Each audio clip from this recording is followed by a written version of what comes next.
Dance once more. Everybody wants to dance once more. We do not want to be bound by force. Our thoughts tied up in knots by yours. Oh no no no no no, dance once more. Everybody wants to dance once more. We do not want to be bound by cords.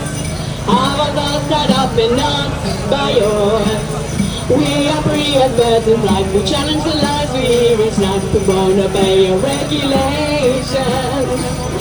In the morning innovation, you'll hear us shout our confirmation. And in the evening on TV, when the announcer says to me, we found a newer variation. News and misinformation. Yeah, thanks, Alien. We're a master in the station. Share it a bit. Oh no no no no no. I'm sure we'll pick up. Once more. Everybody wants to dance once more. We do not want to be bound by cords. Our thoughts tied up in knots by yours. Oh no no no no no, dance once more. Everybody wants to dance once more. We do not want to be bound by cords.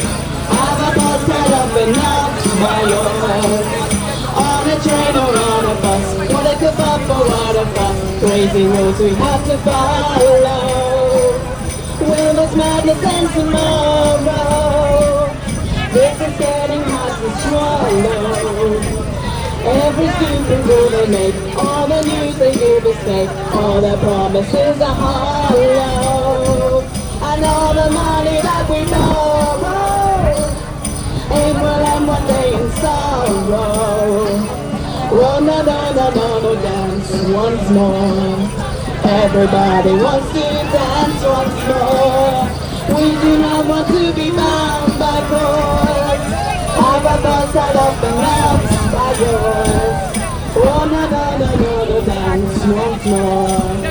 Everybody wants to dance once more. We do not want to be bound by cords. Have our thoughts tied up and knots by yours. Don't let the politicians say it'll be normal again one day. Human rights are fundamental. We the people influential, singing and dancing instrumental. The elite forgot their day, politely asked them to go away. Love and happiness are central. We're all becoming truly mental. Takes the great makes accidental. Oh no no no no no, dance once more. Everybody wants to dance once more. We do not want to be bound by cords. Have a bus tied up in knots by yours. Oh no no no no no, dance once more. Everybody wants to dance once more. We do not want to be bound by cords. Have a bus tied up in knots by yours. One of the World Freedom Rallies, Spike. Everybody London, wants to dance once Bristol, more. Manchester. We do not want to be bound by yours. No, no, no, no, no, no, dance once more. Everybody wants to dance once more. We do not want to be bound by force. Have a bust out of the knots by yours.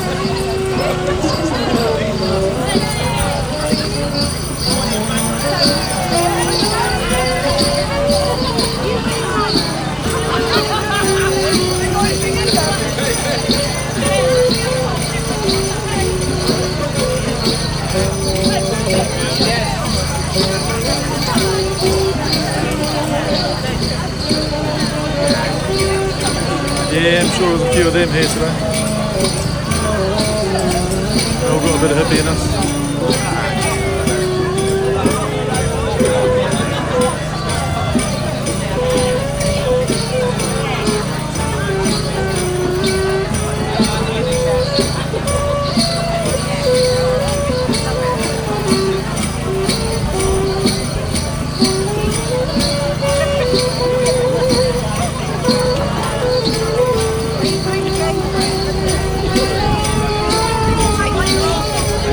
Just gonna do a loop.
Sent me a message from my day and I was like, oh, it's raining okay.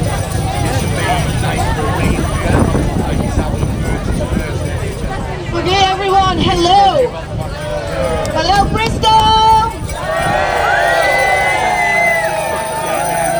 Okay, before we start, okay, I need to remind everyone to remain vigilant.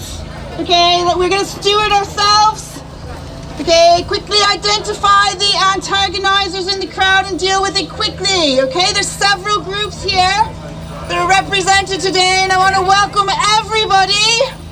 So welcome everybody to our Freedom Rally.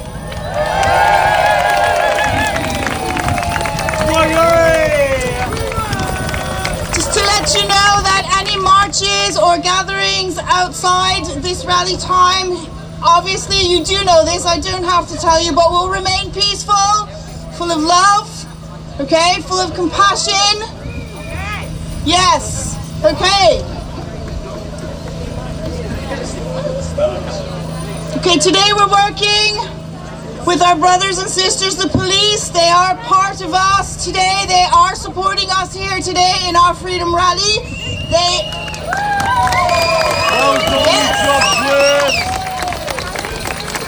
Got bills to pay and that, well done. Okay, they're here today to help us stand for freedom, health and well-being. And whilst we may not agree with the restrictions imposed on us, I've been reminded by the police to make it clear, don't shoot the messenger, that the rule of 6 still applies and the 2-meter rule and social distancing still applies. Give us a hug. So let's be a shining example, please, of how we can stand strong in the face of adversity. Right, okay, official welcome. Okay, welcome everyone, good afternoon. Right, our peaceful rally. Today, we stand for 5 important freedoms. Freedom of speech. Freedom of movement. Freedom of choice. Freedom of assembly. Freedom of health. And we have a lot to share with you today. It's beautiful to see everyone here. Freedom!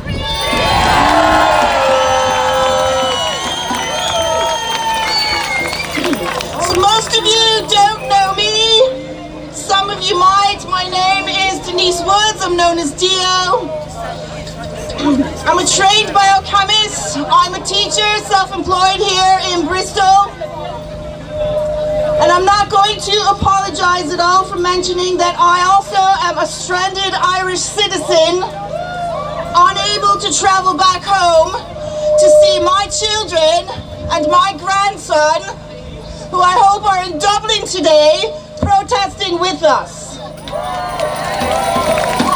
It's not because of choices that I made, it's because of the choices and disproportionate mandates imposed on me. I do not have freedom to travel at the moment. Globalists are the ones controlling this scene, but who I am is irrelevant because it's who we are here today. It's all of us. Being here today shows that we are one voice in many. We're here because we have opened our hearts and called for this stand for freedom. We stand up locally and we stand up internationally. We represent our communities to take back our health, including our mind, body, and spirit, and our sovereign rights. More and more people, every hour, every day, and everywhere are waking up.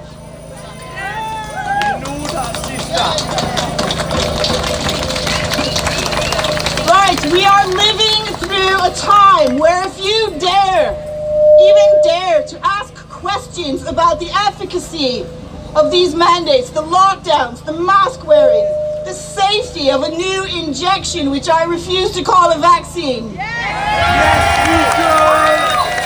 As a biochemist that studied genetics, that studied epidemiology, that studied virology, I refuse to call it a vaccine.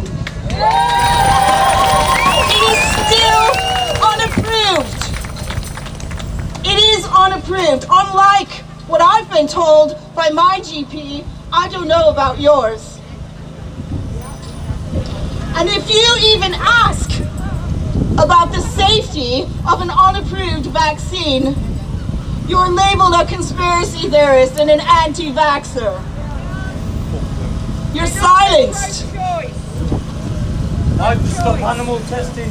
The WHO originally took the stance for years until now, that lockdowns were ineffective and that they shouldn't be used.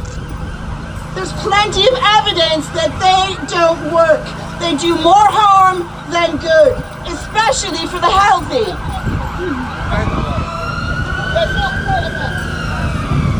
The UK population has been locked away now and being injected with biological experiments for a virus they call COVID-19 that this UK government and the WHO took off their list of high consequence infectious diseases in March 2020.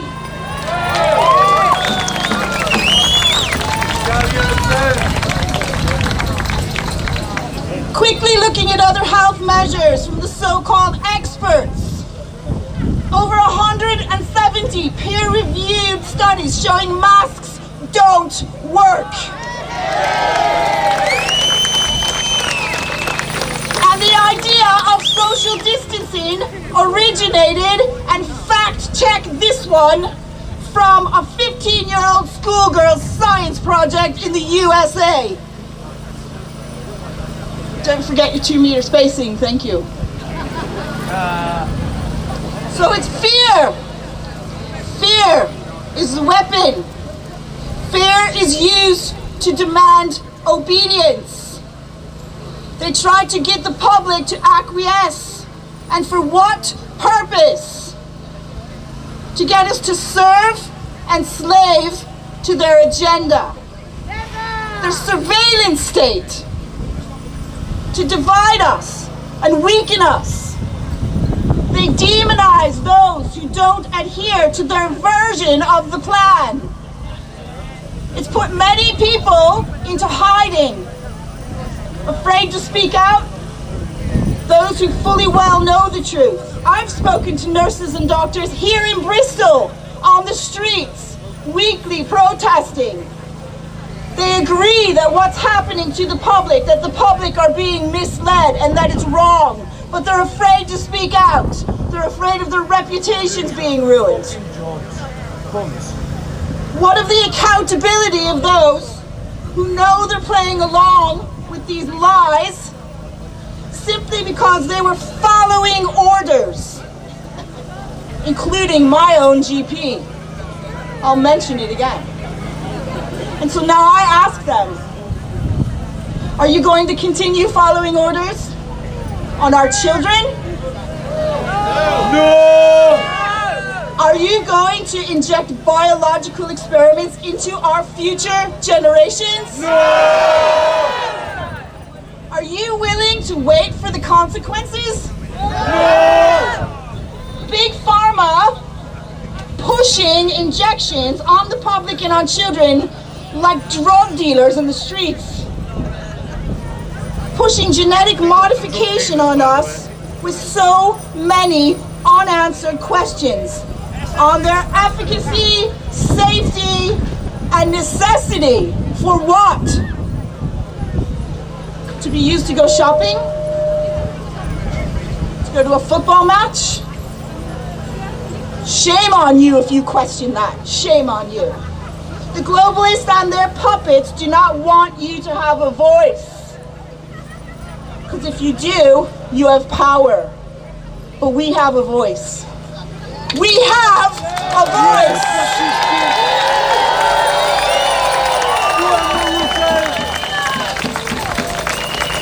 Censorship feeds and sustains polarization and extremism. It is a type of violence against us.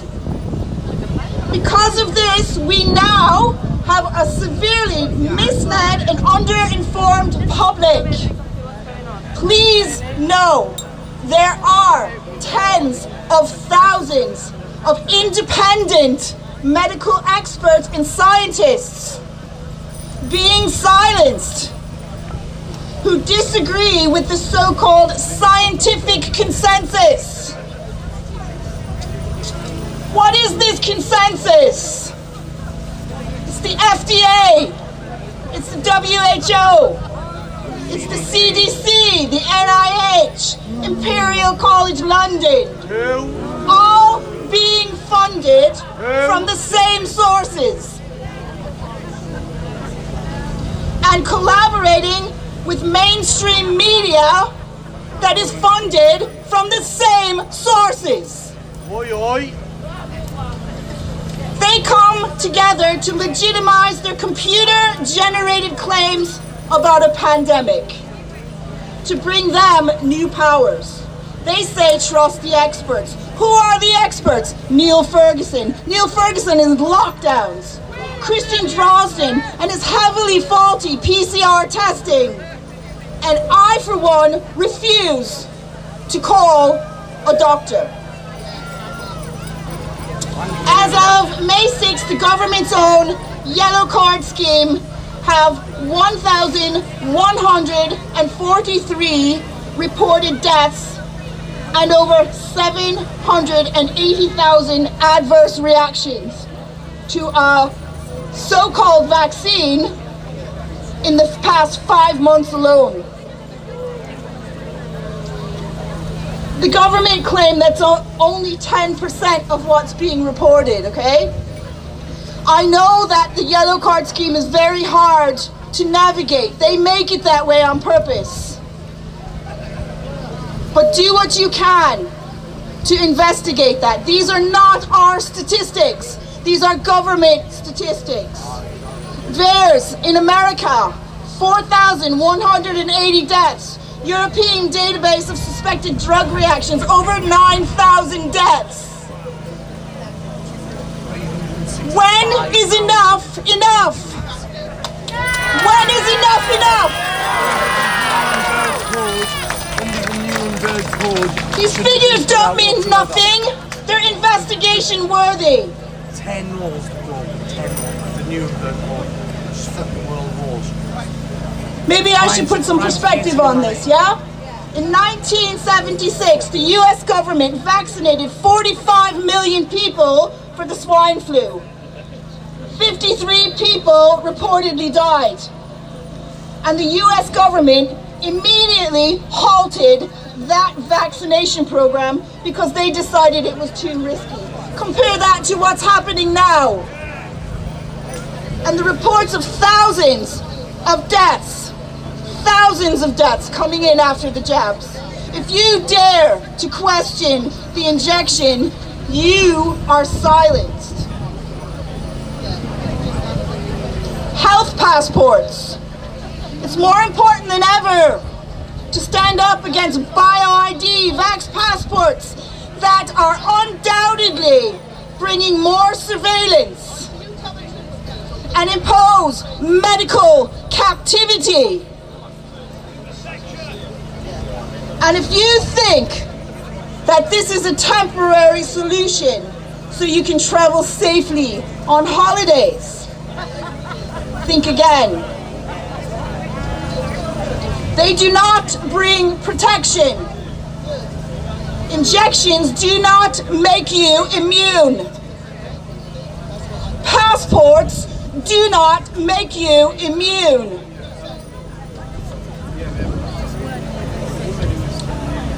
Immune-specific injections are designed to target only one variant. Did you know that there are an estimated 40,000 COVID variants? When do the injections stop? Right, we have a speaker joining us today to tell us more about health passports from Save Our Rights. But I just want to talk really quickly about our children because it's very important. It's coming too fast. She's got family in Okay, we have to stop it now. No vaccinations for children.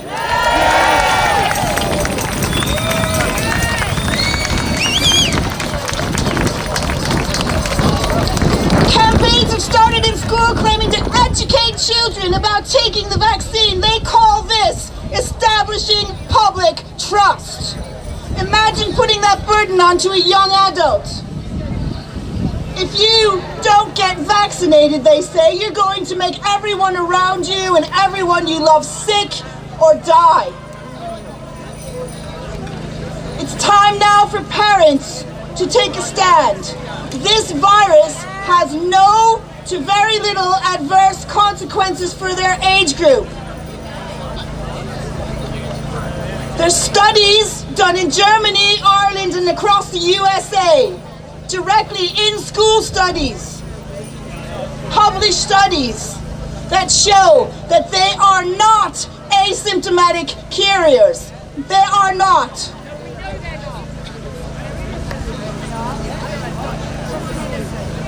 Right, just a few last statistics. Right, again, this is from the ONS. This isn't ours. This is the ONS. Okay, UK deaths in 2020 from the ages 5 to 19, 299 from suicide and injury. Influenza, 20. Death from COVID alone, 4. If you do the maths, we have influenza 5 times more likely.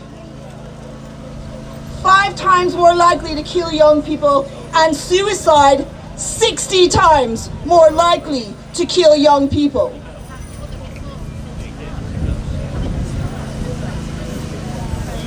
So I'm going to stop now. This is my first public speech ever, so I'm very sorry.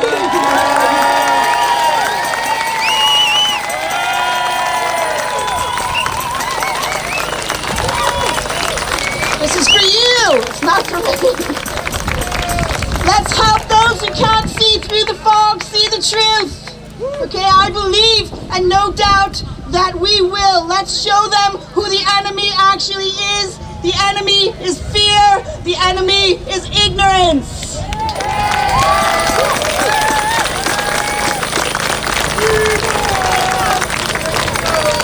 Be brave and go and stand for truth. Stand for freedom. Be healthy. Be loving. Be compassionate. Do not use the same methods they use. We use truth because truth is what wins. And together we're going to make a loud noise now. Freedom. I want to shout out to the UK and the world right now. Freedom! Freedom London! Manchester! Birmingham! Scotland! Hull, Glastonbury, Cornwall! Plymouth, Newcastle, Leeds! All of the UK! All of the world! We'll see you soon in London on the 29th!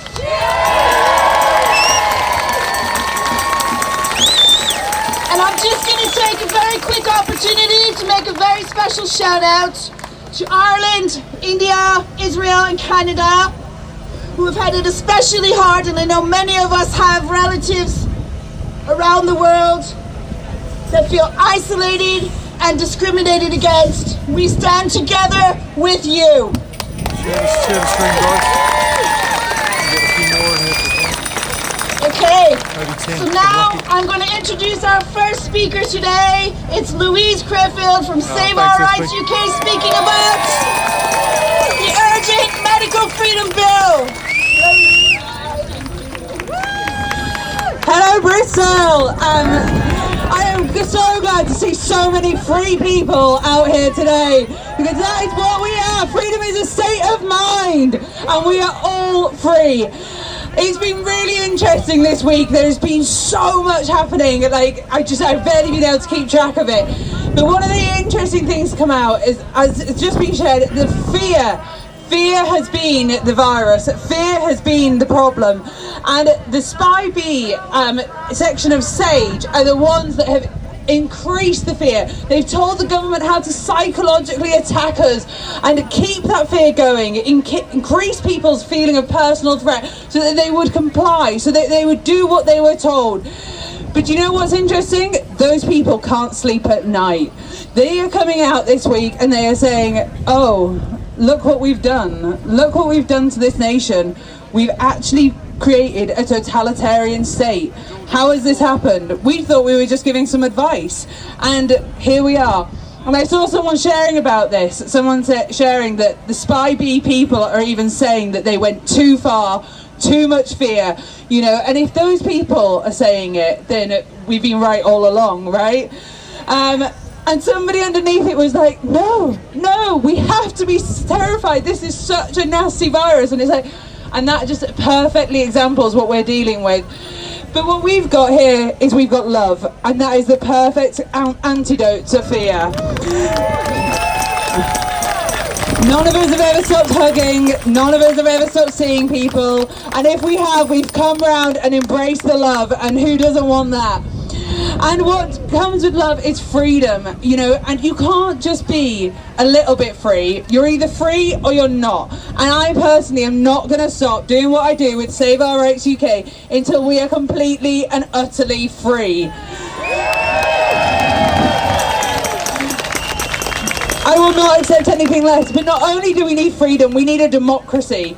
This has been the biggest problem. You know, I come from a background of having worked in politics, having gone in thinking I could maybe make a difference. And I got in there and I realised that we don't have a democracy. There is no way to help the system. There's no way to help the people. And there is nothing you can do in this current system. This whole system needs an overhaul. We need a real democracy. One that gives you a voice, it gives me a voice, gives everybody a voice, and actually does what is right and best for every single person, especially the most vulnerable of our society. You know, we've seen people plunged into poverty, we've seen children not eating, we've seen domestic abuse victims being murdered, we've seen disabled people being discriminated against. You know, we have a moral obligation to be here today to stand up for those people that can't be here. So thank you to everybody that is here today standing up for them.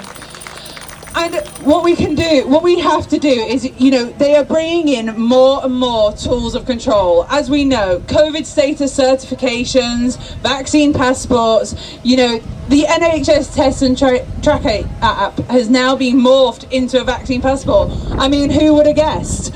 Who would have guessed that was going to happen? You know, I watched a Human Rights Select Committee meeting evidence way back in March last year when they were discussing this. And they said, we've got to be wary of mission creep. And that is what the government specialises in, mission creep. They just bring in a little bit and then it kind of does a bit of that and a bit of this. And because it's just a little bit at a time, they don't have to, I don't know, take it to a vote, take it to Parliament, take it to the people. Ask us what we want.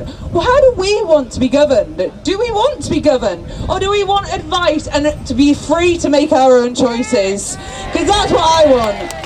I wouldn't mind if the government had said, do you know what, guys, we think masks are a good idea. Do what you feel with that information. You know, that is the right way of being. You know, when government gets involved in personal bodily autonomy, it is all going to go horribly wrong. So they're mission creeping slowly but surely, and now we're also seeing them bringing in universal basic income over in Wales.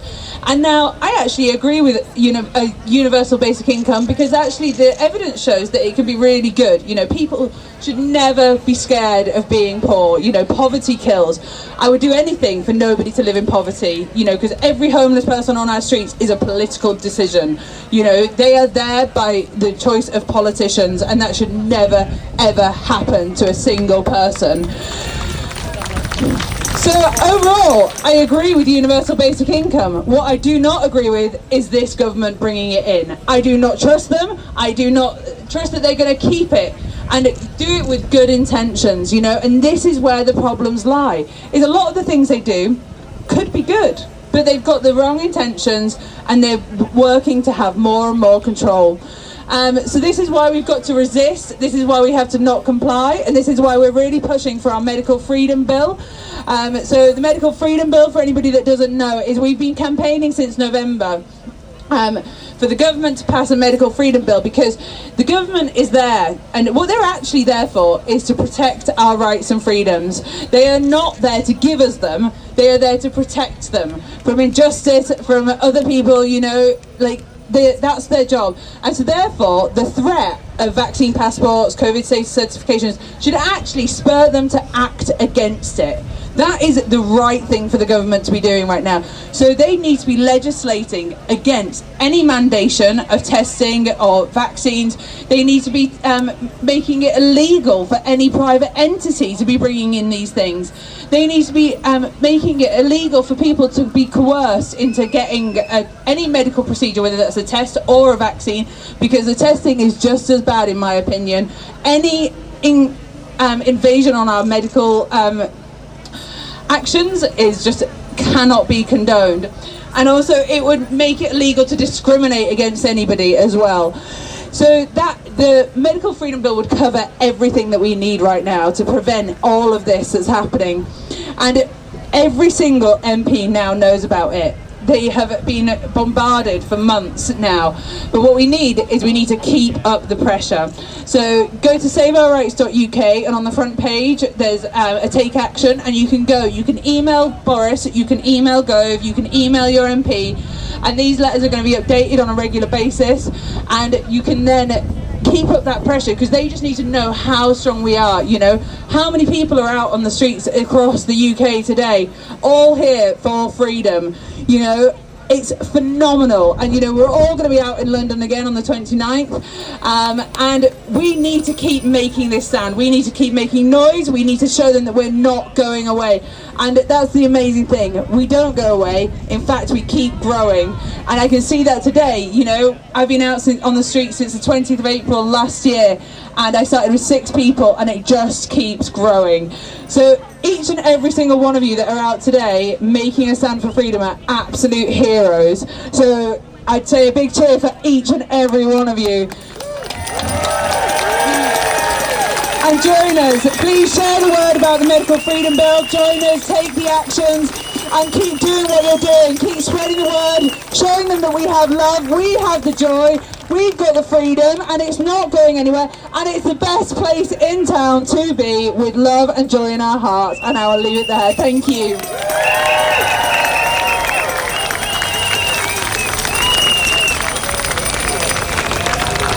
you, Louise. Okay, as many of us know, there are legal solutions that can help stop these globalists potentially creating a two-tiered system, and we're not about to let that happen. We have human rights, inalienable rights, sovereign rights, which Lawyers for Liberty are fighting for. And here to speak about this is Joe Rogers from Lawyers for Liberty. Joe!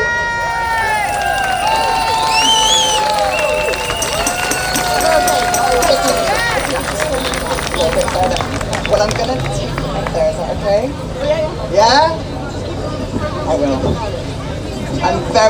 I've got quite a loud voice, so I might not need this too much. But anyway, hello Bristol! My name is Jo Rogers, and I'm from Lawyers for Liberty, and I want to tell you a little story if I can. September 2020, there she is, watching a speaker on stage. She can see the speaker through the heart that the man in front of her is making, because there are so many people there. That's all she can see. And she feels, because there's so many people, that she feels like she's getting a hug from all these complete strangers. And it feels so good, because 6 months, she hasn't seen a single soul. And at that point, she doesn't feel the pain that she's been feeling. She's been feeling alone until that point. She'd been feeling powerless until that point. And she'd been feeling like the problem was so big. But being amongst all those people, suddenly she felt better. And then a funny thing happened. The speaker stopped. He was silent. He's looking to his left. And 100,000 people in Trafalgar Square do the same. I don't know whether they actually went quiet, but that was the optical illusion. And looking to where his gaze was, she can see a neon group of marching, what feels like soldiers, policemen, going through the crowd, a thin line that she can see. And as they're moving towards those people sat down on the ground, raising their batons, she thinks to herself, where am I? Where am I? Well, she was, or I was, in Trafalgar Square, September 2020, and I know many of you were there. And for me, the moment that baton, they hit the crowd where they were sat down, and they'd been told to sit down with their hands up. And as that police officer got closer and closer, I could feel myself knowing a change was about to happen. And that baton went crack. And in that crack, something happened. Something quite emotional, actually, because I feel so strongly that in that moment,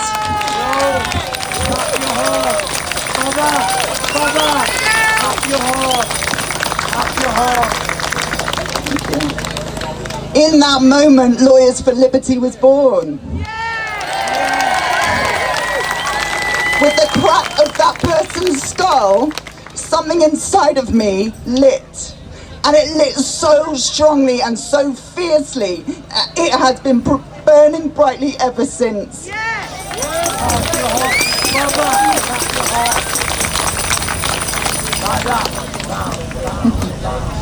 Thank you.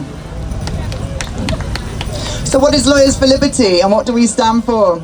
I actually asked the team, what do you want me to say? And they said, tell them that we're here. Tell them that there are lawyers out there, and lawyers are looking at this, and we've been looking at it for a long time.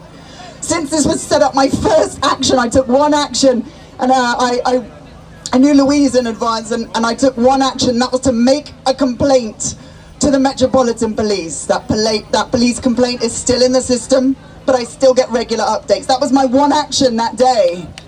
And then I picked up the phone to another lawyer and I said, hi, I've seen your name somewhere else. Do you want to join me? And he said, yes. And these are the little actions that we can take. I want to share with you this. I wrote this earlier. It's not very articulate, but I wanted to show you all the potential legal actions that there are and all the different ways, thank you, all the different ways that we have looked at masks, lockdown, testing, medical interventions, issues with informed consent, assault and battery, discrimination, whistleblowers, conflicts of interest, which actually that's gone all the way through the courts, procedural issues, judicial review. And what we've come up with, thank you, I'm going to put this down here, you're welcome to take a picture of it. But I want you to know that people are looking at this and not just, you know, we're looking at this daily. There are people who have full-time jobs who are spending all of their time looking at different ways to make sure that our children's rights, particularly, are protected. Ours too.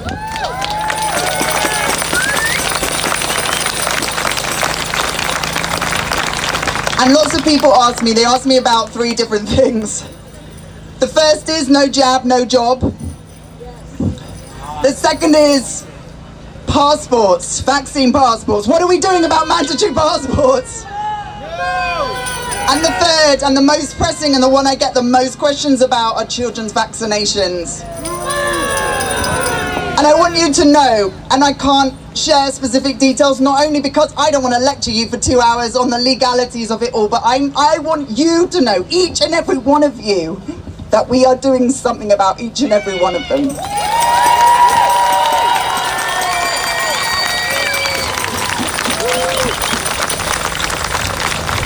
So there she was, feeling alone, feeling powerless, and feeling like it was just too big.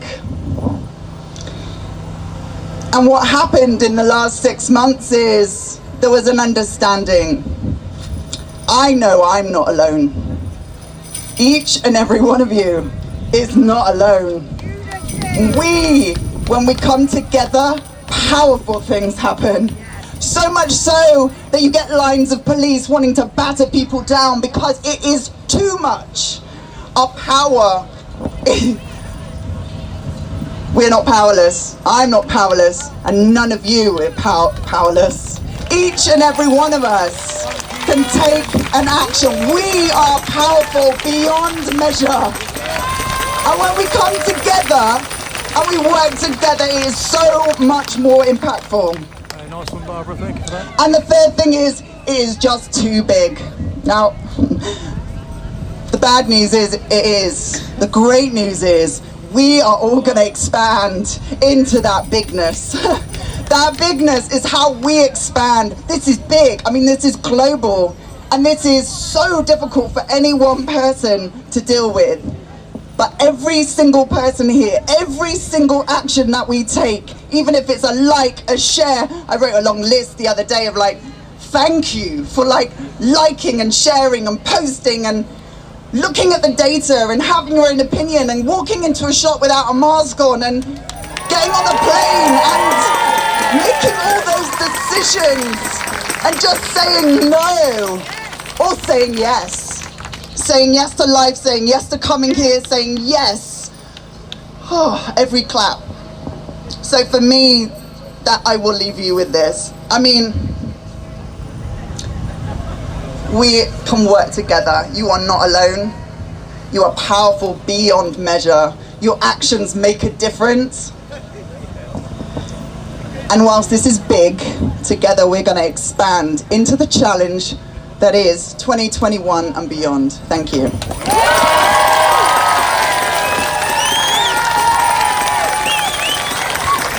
Thank you, Joe. Thank you so much. Is Tony here? Tony here. Tony Gosling. Where are you? Okay, so next we have Tony Gosling. Tony? How are you? Okay, investigative journalist, radio talk show host, here to speak about the atrocities of mass media. Everyone, welcome Tony!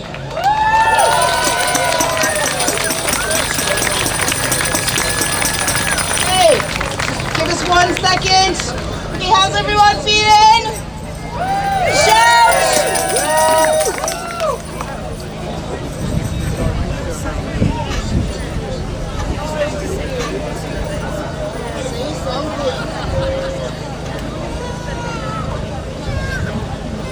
Speech, please. Thank you.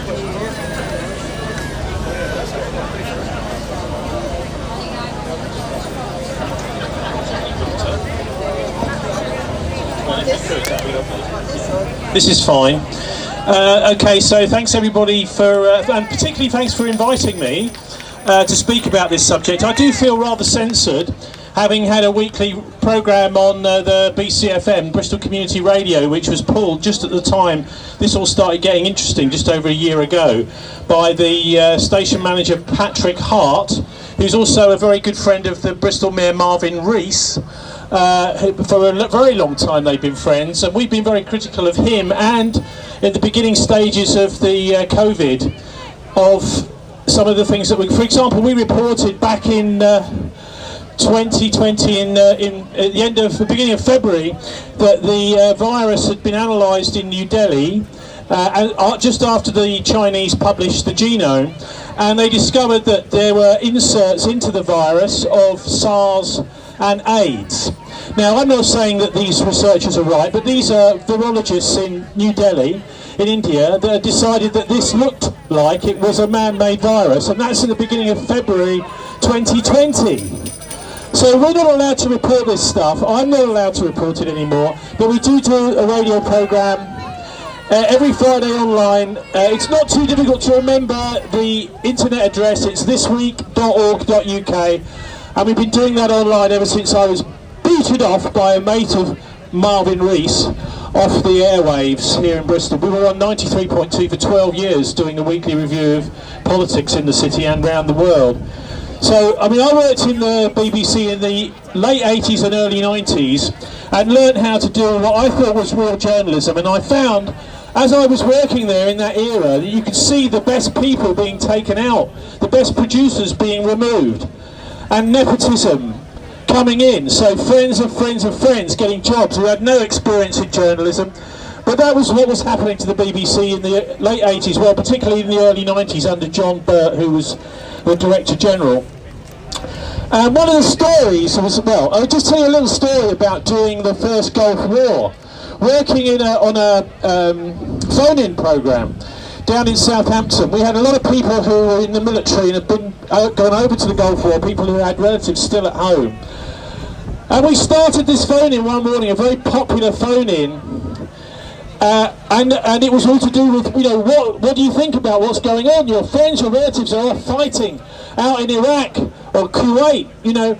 And I was amazed to see that nobody was phoning in. And I thought to myself, being a bit of a conspiracy theorist, I thought, well, have they blocked the phone lines or something? But no, the producer turned to me, and she was a lovely woman. She said, well, we haven't told them what to think yet. And so she quickly typed out a whole load of things that might be going through people's minds. I rushed it through into the studio to the presenter, And she started reading this out just as the first record finished. And you could see the lights all start lighting up. So people need a little bit of confidence to get on the radio, to phone in and say what they think.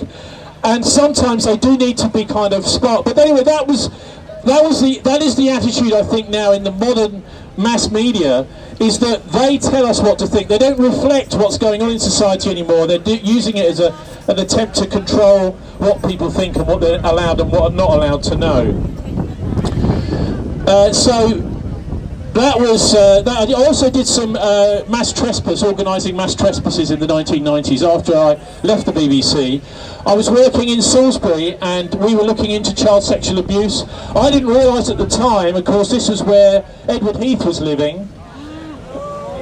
And there were 2 children's homes there. We had parents coming to us as reporters saying that there's sexual abuse going on in Salisbury. That the main home was run by the deputy chair of the local Conservative Party on Salisbury District Council. One of those homes was run by one of the top politicians in the town. So anyway, about 3 or 4 weeks after that, my boss came to me and said, "Oh, sir, we've not got enough money to employ you anymore." But anyway, I've been doing the journalism and the activism ever since. And my latest little thing is my first book. It was out about 3 or 4 weeks ago. It's called The Traitors of Arnhem, and it's to do with the deals done at the end of the Second World War between the Nazis and the Allies. And I found this absolutely fascinating, that right into 1943, 2 years even before the end of the war, all the plans were being made for the end of the war and the beginning of the Cold War, with people like Churchill planning to use Nazi technology to attack Moscow. So this was going, General Patton died. He was talking about this in public and then he died. So that book is really looking at the Bilderberg conferences and how they came out of this treachery by the West, by the Allies, but mainly the British at the end of the Second World War. And I've got some copies of those if people want to have a chat. Please, if you've got questions about anything I'm saying, I'll be hanging around, so please do come and have a chat afterwards. So that was originally published in I call it the Halloween lockdown. You know, last year we had that horrible event with Boris turning up on a Saturday with the moon, the full moon rising up behind him. I couldn't believe it really, on Halloween, saying, "Sorry everybody, we gotta have another lockdown." Whether we really needed it or not, I mean, I don't think we did personally. But anyway, I was told not to talk about conspiracies by the people who asked me to come here, so I better not mention anything about Robin Cook, Princess Diana, David Kelly, or the merchant Illuminati venturers that we have owning this city. So I won't talk about that. But I will, and I certainly won't mention the fact that our Mayor Marvin Rees went to the University of Skull and Bones, the Brotherhood of Death at Yale in the United States. So anyone that knows anything about the Skull and Bones, I'm sure there's 1 or 2 of you out there, will know that that's where they're based with their satanic temple, if I'm allowed to say. But anyway, on the actual COVID, this is all about trust, as far as I can see it.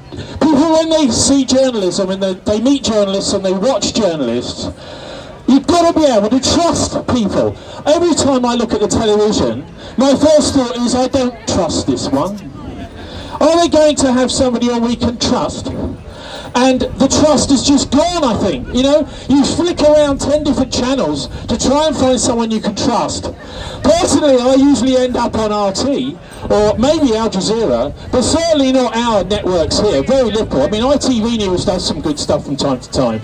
But this is because, and it's not the fault of the journalists, because there's many of us who are working on the inside and trying to keep our jobs and doing what we can, because we know, many journalists know, that if they say the wrong thing, it's groupthink, isn't it? George Orwell and groupthink. And if you say the wrong thing, something's going to be found and you're going to actually have to end this contract, blah, blah, blah, you'll be hoofed out. Because it's the real tyrants and the traitors are not the journalists, actually. They're the managers and the media owners that you never see. The people that own the printing presses, the people that own the transmitters. And our union, the National Union of Journalists, has been campaigning for decades for journalists' rights. The right to have a conscience, but at the end of the day, it's very difficult to stop someone being sacked. Yeah, so that's what's happened in this country, certainly since the 1990s. I think most of the good journalists have literally been hoofed out of their jobs. And a whole bunch of kids have done media studies over and are now giving us the news every night. So it's a pretty poor state of affairs. But they're now being used to sell us the jab. Why is a news bulletin being used to sell us the jab? They have people on there saying, oh, I've just had my vaccine, I feel fantastic, I just feel really good now. Now, hang on, this is an advert, it's not the news, yeah?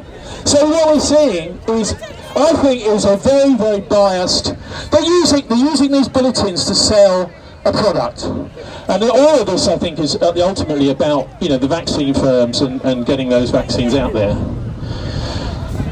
So the television has become like a weird psycho in the corner that you don't want to sort of turn it on, you know, oh God, what's it, oh, you know, and maybe we should stick them in a little cage, you know. So, I find it, they are like, it's like having a psychopath talking to you, going on and on and on about something which you know isn't true if you actually bother to look into it. So you're there saying defund the BBC, right, with a t-shirt, and I do understand people that can't bear it, but you know, this is really to do with who is running it. Of course, what would happen if the BBC went is everything would be laid open to commercial broadcasters, and everyone would just be able to buy it up. A hedge fund, if they didn't like what was going on one channel, would just buy them up. And you see in South America, for example, places like Colombia, where the entire media is privately owned. And so the BBC is an important thing still, even though most of the time, particularly network BBC from London, you know, I don't believe most of what they say, but regional BBC are still doing some excellent reporting, although I prefer ITV round here personally. But anyhow, so there's something else I'd like to share with you, which is about a group called Bristol Media. Now, if you go online, you'll find Bristol Media out there, and they are a wonderful little group. Anyone who's involved in any part of the media can join it. But I went along to one of these events years ago, and all it is really is they see the media as a way to sell things. So they don't have any sort of events for journalists. So all that is all the media is. And this is the mindset of the people with the money in this city and elsewhere. It's just to use the media to sell their stuff. And whether so what we're getting is we're getting the journalism and the TV and the newspapers slowly migrating towards something called a billboard, effectively, and they're using, you know, they don't want, they know that advertisers might pull stuff if, you know, if we say the wrong thing.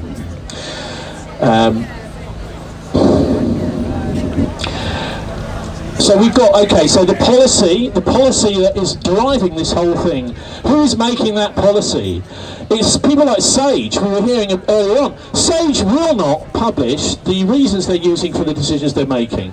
All that's happening is Sage are giving the information to the Cabinet are ticking it, and it's going law, or whatever, and not necessarily law, guidelines. But the problem here is the Sage is controlled by the pharmaceutical industry. So we're getting not government policy, we're getting pharmaceutical industry policy. And isn't it interesting, this week we've heard that, that we may not be able to open up again. Oh dear. Well, of course, what they're doing is preparing the ground for what's going on behind the scenes, which is an attempt to shift the government policy. But the media are complicit with this because they don't question the science. They just don't question the science. Why not? The science is the flaw. And for God's sake, we've heard so many doctors, and we're going to be hearing Tess Laurie, I believe, later on here today, explaining the science for us. I've had amazing education in the way the immune system works from these brilliant censored doctors. Those are the scientists I want on Sage. The people who've been censored at least need a voice. Tess wrote to Sage and the FLCCC, you may have come across them. They wrote to Sage about ivermectin back in November. They didn't even get the courtesy of a reply. This is life-saving medicine. These are life-saving doctors who've been ignored completely by this government. And as Mike Hewden said quite early on in all this, sack Sage! Sack Sage! Sack Sage!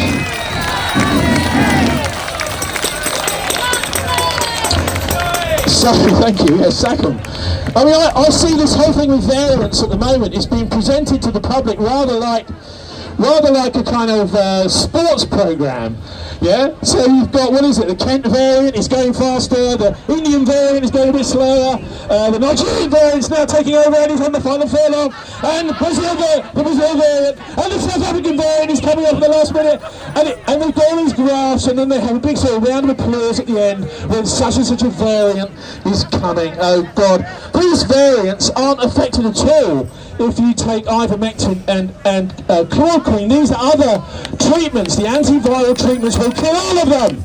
So we don't need to be scared about these tiny little variations. What is it? 0.02% of a variation in the genome is not going to kill anybody else. They're just the same as the original ones. There's another demo going on today, and people may know, about Palestine in Castle Park, which is also a really important issue I'd just like to say something about very briefly. What can you say about it? A 20-to-1 kill ratio is not enough for the Israeli government. There are 20 Palestinians have so far been dying for every one Israeli, but they want more Palestinians to die. 20-to-1 kill ratio is not enough for the Israeli government. This is dangerous stuff. The idea that these people are following the Old Testament, the Israeli government, is rubbish. They're nihilists. They will do anything, absolutely anything. They'll say anything in order to get their way, to get domination. And actually, what they're really after is a war in the Middle East between them and the Iranians. And they're betting their bottom dollar that the Americans will run over and save them.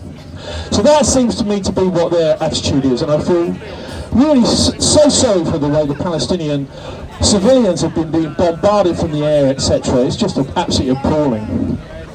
Also, the G7's been going on the last few days. What is the G7? Now, how many times on the media have you heard people saying the G7 is an invite-only world government wannabe club? Because that's what it is. You're not allowed to go unless you're invited, yeah? So it's not the idea of it's collegiate and everyone's there. And they all want a world government. That's what they're after. And they're wannabes, and they're never going to get it. Because the Chinese and the Russians are never going to play ball. So this is a pathetic little organisation that thinks that it's very important, it's making big decisions, and it's not making decisions for me or you. It's making decisions for the hedge funds and the banksters. And that's why I find the whole way that the G7's reported absolutely diabolical, and it needs to be, sort of protested against. Anyway, yeah, it's fascistic, isn't it? Isn't it, Ethan? It's fascistic. It's the big corporations running the show.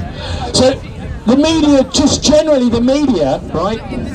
I feel like we've got sarin gas in the nerve stream, right? Because the media is actually the nervous system of humanity. And they're injecting this gas in, this nerve gas into the system. And that's why I think we should be turning off our televisions, maybe even throwing them out of the window. Because we're getting so much on social media, and basically us chatting with each other, although of course there's a massive problem with the ownership of those networks, the Bilderberger companies that control Twitter and Facebook, the rest of them, Google, that control this social media. They're using it to spy on us. So what's happened is we've all been kicked off mass media, the truth is gone.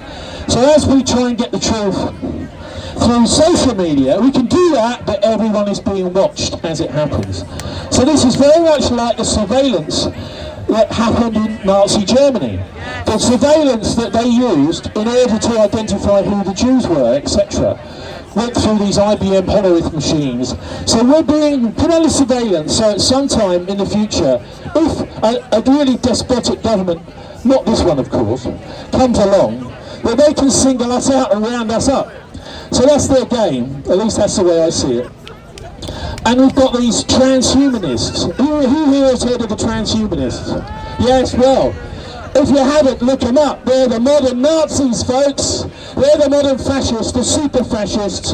They have decided that they are gods. Remember, Hitler was the kind of man god, wasn't he? Back in the 1930s and 40s. They are gods, and they are going to change humanity, and they're going to change the human genome to make themselves immortal. And if you pay them enough money, they will make your children immortal through genetic engineering. Now these are the freaks that we really need to be calling out, I think. So what do?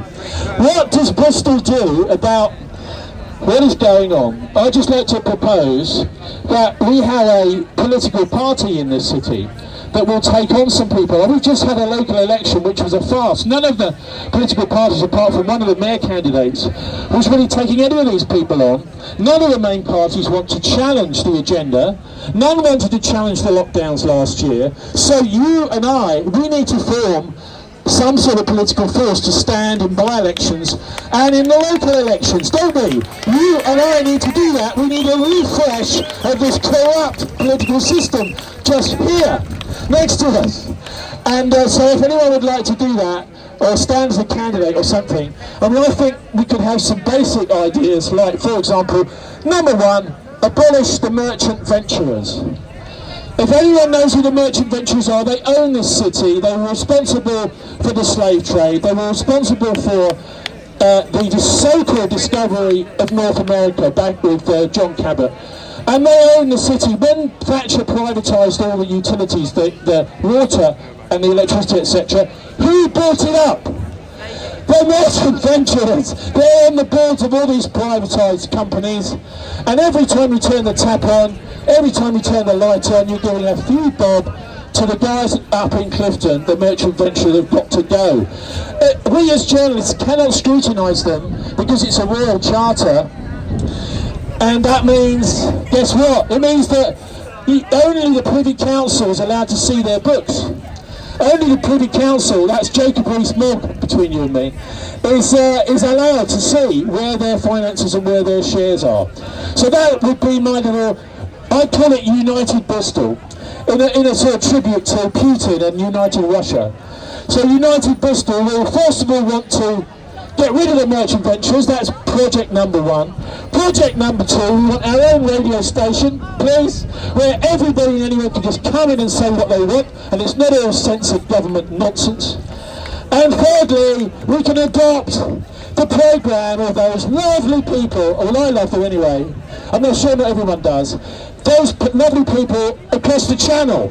The Yellow Vests have got a fantastic programme of how they want to reform society so that their financial and political system starts to serve people again rather than predate on society like a bunch of lunatics. Anyway, my radio show is still on the internet every Friday, thisweek.org.uk, and then if anyone would like to have a chat afterwards, I'd be very pleased to do so. I'm Tony Gosling. Thank you for listening and thanks for inviting me. Hello, Bristol. Okay, thank you, Tony. We now have Ron Humphries, that brave owner of the Raven Pub in Bath. If you remember him kicking out lockdown supporter. And Labour leader Keir Starmer. Ron, thank you. Oh, that's okay. Hello. Hi. Yeah, so a few weeks ago I had a strange sort of a day, and I kicked a senior politician out of my pub. Thank you for that. And I want to talk about it if it's okay. I have a few things to say. The reason I did it was about, for me, a few simple facts. And I know you all know these, but I hope you don't mind, I'm going to briefly repeat them. The average age of death with COVID is old. 82 and a half. The average age of death normally is less. What that means is, what has happened is, a lot of us have died because we're old. Some of us have died of COVID, but most of us have died because we're old with COVID. That's a very, very, very different thing. Second fact. The last time this many people of our population died in proportion was 2009. And every year preceding that, going back to the Second World War, was worse. What that means is, it might have been horrible for some people, but it wasn't that bad. Not for us as a people, it was not that bad. That's a fact. The third thing that bothers me a very great deal, and it is not widely talked about, but needs to be, is a lot of the world has not done COVID. Significant portions of this planet, South Dakota, Tanzania, lots of Africa, Sweden, we know them all, have not done COVID. They've had COVID, they've died of COVID, but they haven't done what we've done. They haven't done lockdowns, they haven't done masks and all the stuff. And the thing is, they've had a variety of different outcomes, but none of them, not a single one of them, have had the outcome that these modelers said they would have. It means they were wrong. Lockdown has not, we've had lockdown and it hasn't stopped people dying. People have not done lockdown and lots of people haven't died. It means, well basically it means it's a lie. Basically, lockdown is a lie. And if lockdown's a lie, then all the bits of lockdown are a lie. All the things they've made us do. Face masks. Fathers who can't be at the births of their children. Old people who have been forced not to be with their wives or husbands in care homes for a year. Children wearing face masks in schools, which is, well, we all know what it is. It's bad. It's criminal. Child abuse! Yeah, exactly. Right. So I won't bang on about that, but that was why I was angry. Now, the thing is, that's the way I see the world, and that's my opinion. But, and this is very important to me, some of my friends see it very differently. Some of my friends think that lockdown was necessary, think that it was a good idea.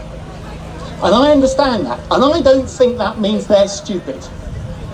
What I actually think it means mainly is that they care. It means that they care about other people and they want to do the right thing. Now I think that's also true of everyone here, isn't it? Yeah? So that means we may not always feel like it, but we're on the same side, fundamentally. We just see the world differently.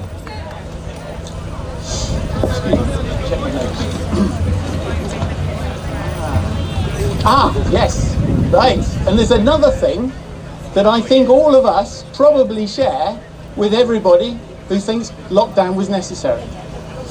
I'd be willing to bet we all think that life is what's important, not death.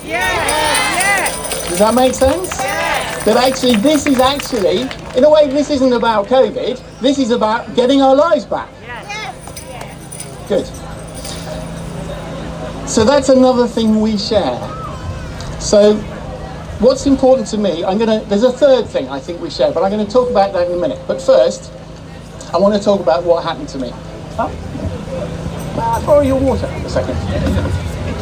Thanks. Excuse me. Not used to public speaking. You're famous!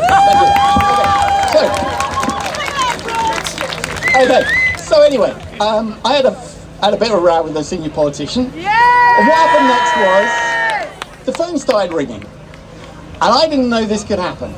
They really started ringing.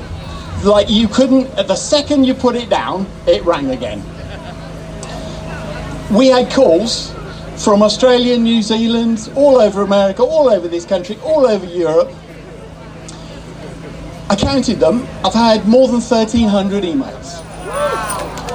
My desk is covered in cards and chocolate and money and letters and books.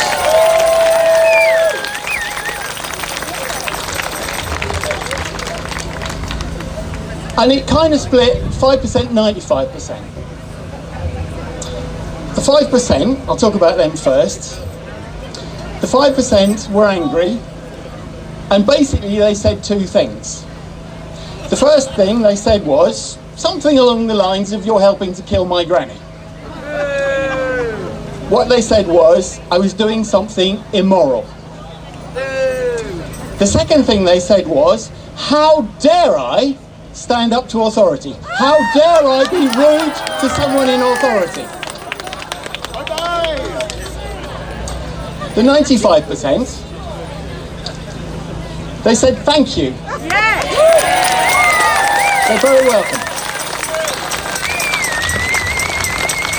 They said, and I didn't know this until it happened, they said, "Thank you for saying what I was thinking." So that was good news for me, because, you know. The other thing I said was, the other thing they said was, "Thank you for standing up to authority." Right, now, this is the last thing I want to say, because that's pretty much all I have to say. I think we're at a place now where there's a third thing that all of us who think lockdowns are wrong, and probably most of the people who think lockdowns were necessary, can agree on. And it's this: if we let them, they're going to carry on. If we let them, they're going to carry on with whatever it is. And you might believe in variants, but this has been going on for a very long time, and we can all feel that it's going to carry on. And this is just my personal opinion. I don't know how this is going to play out, but the thing is, I was angry. I still am angry, actually. And I think we, all of us, whether we think lockdowns are a good idea or not, if we want this to end, we are going to have to be angry with those in authority. There you are. That's all I have to say. Thank you.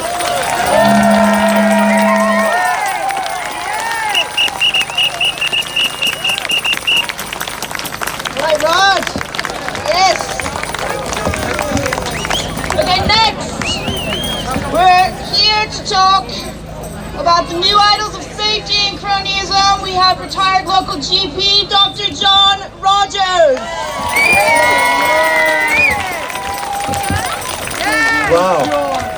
Wow, it's just, I see a sea of faces and not a single mask in sight.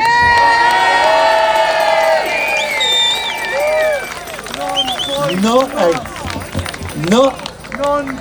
masks. Non-white mask, no. We have, I see all those smiling faces, which we have been missing for over a year. For no very good reason. Just to start off, my credentials, I was a GP here in the city. I came to Bristol in 1973 to be a medical student here, just up on the hill. I then qualified in the city. I was a GP at Southmead Health Centre, I was a GP in Henleys, I was a GP in Avonmouth Medical Centre, and I retired, thankfully, 8 years ago. And I retired because I was a councillor, a city councillor in that place there. So I was a very enthusiastic councillor. I became deputy leader of Bristol, so I thought I'm really going somewhere now. And then in 2013, for some reason or other, the people of Ashley Ward said, "Enough, John, be gone." And so I was booted out, and I had the choice of going back into general practice, or I could sit at home and feel sorry for myself. And I chose to sit at home and feel sorry for myself. And that might have gone on, but I started to find odd things to do. And I was living a nice life in retirement. I'm chair of a local charity, I do various other things, but literally politics, be gone. Public speaking, be gone. You don't want to be in front of a large group of people again. Yes, you do. But a year after this started, I am so proud to be standing here in front of you all.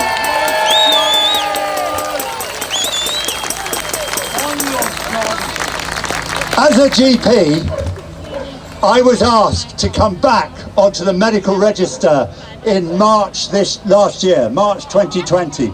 I haven't done a scrap of medicine for 8 years, but they still thought that in this terrible, terrible emergency, somebody as completely useless as me would be useful to have on the medical register. At least I would be able to, I don't know, check a blood pressure. So I heard about this virus. I'd listened to stories from Wuhan. I'd seen people dropping dead in the street.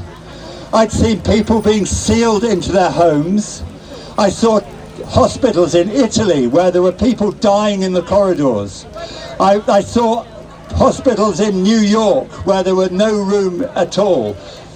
I saw all these things, and I was told that this deadly virus had a death rate of between 4 and 5%. In other words, 1 in 25 of my friends would be dead of this virus. 1 in 25. And I thought, God, we're in for a real trouble. And I knew what was going to happen, because when I was in the council and when I was in general practice, we planned for just this situation. I had scenarios for what if 5% die, what if 10% die, and God forbid, what if 30% die? And if 30% die, how do we keep water arriving in your taps? How do we make sure that you can still get electricity? How do we communicate with everybody? All those things were planned for when I was a councillor and deputy leader of this city. All those things, we had regular discussions. So I knew, I'd been party to phone calls to Avonmouth to find out how many refrigerated vans, refrigerated lorries we could commandeer to put the bodies in, because the crematoriums would not be able to cope. I knew what we were facing. And then it didn't happen. Yes! Yes, lad! It didn't happen. In fact, what turned out was 3 weeks to flatten the curve became 1 year to make everybody suffer, everybody live in fear, everybody feel that the only way they can be safe is if they stay 6 feet away from everybody else. It's a disgrace. It's a disgrace. My daughter spoke earlier, Jo. Okay, Lawyers for Liberty. An amazing girl. An amazing woman, exactly. And she was onto this right away and became very depressed by it. I said, look, no, it looks like it's really bad. We're going to have to knuckle down and do it. And it was actually when they suddenly started changing the mind about masks. That's what convinced me that this is all bullshit. Yeah.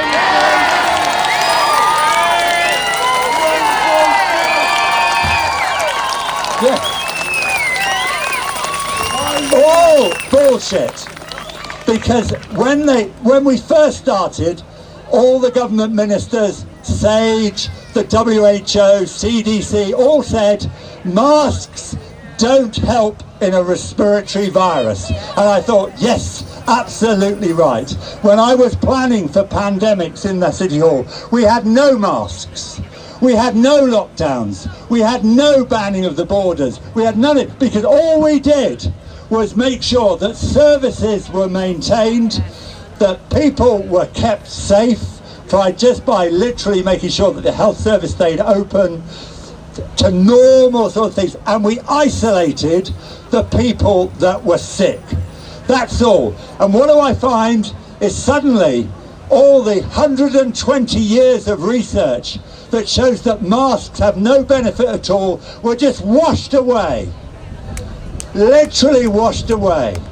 And everybody started wearing masks. And there's no evidence that masks are beneficial, by the way. So the brilliant thing they came up with is you're not wearing masks for yourself, you're wearing it for everybody else. Talk about virtue signalling. I am going to wear my mask so you know that I, unlike you, are not going to kill my grandmother. I am so much better than you, because you dirty, unclean man, who may have been a GP once, but frankly, I don't want you in my supermarket, I don't want you in my station, I don't want you in my railway coach, or when I caught the bus down here, I don't want you on my bus. That is what we have come for. We are now in a situation where we can carry on living in fear, living in this dystopian, disproportionate world, or we can stand up and say, I am free. Yes. You are free. We are free. We are free.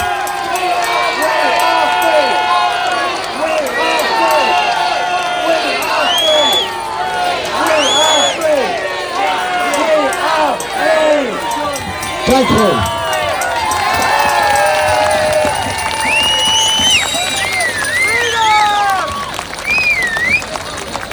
Okay, every freedom here.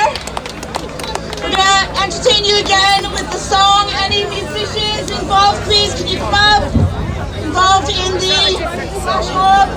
Okay, we're just gonna take a little couple-minute break to have a song. Please join in, please. It would be great to hear everyone sing, please. Thank you.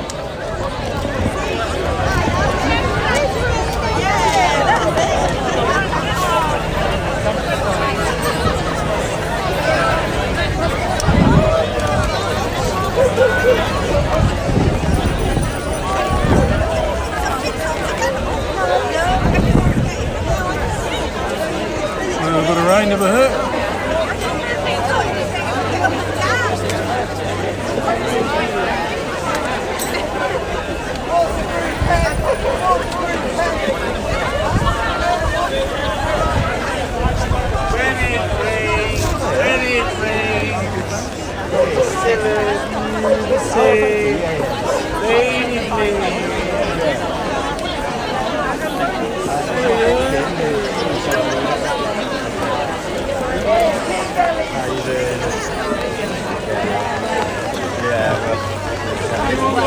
If you get a chance, guys, try and share the stream. Maybe get some more going. It'd be nice to get more than 19, 20 views one day.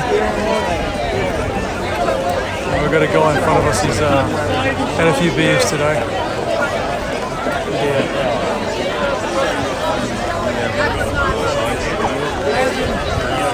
A waste of good cider, eh?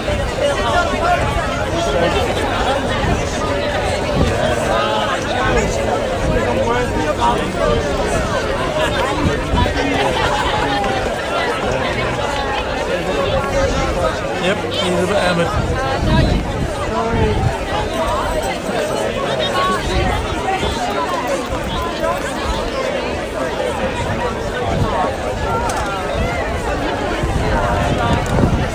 See the umbrella, mate, Phil?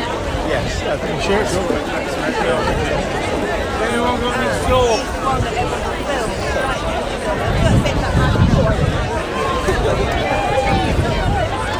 Pass.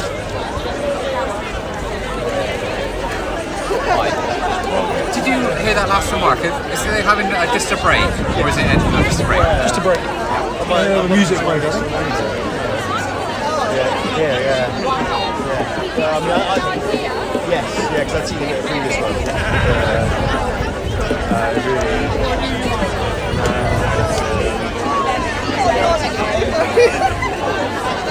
Have you heard about the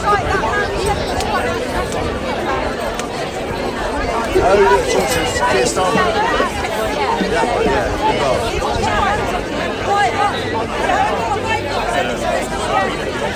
Oh, them, sorry, they are, but then the politicians. Yeah.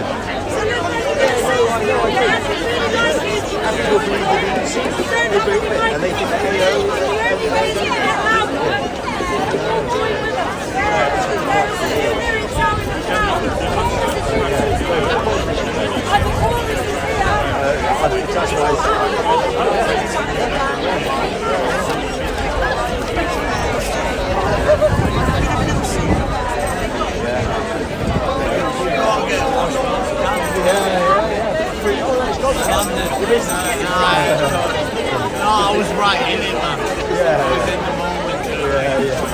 I lost my shit. Actually, I was into the future. I used to live in the moment. I didn't do my life. Yeah, I was thinking about tomorrow.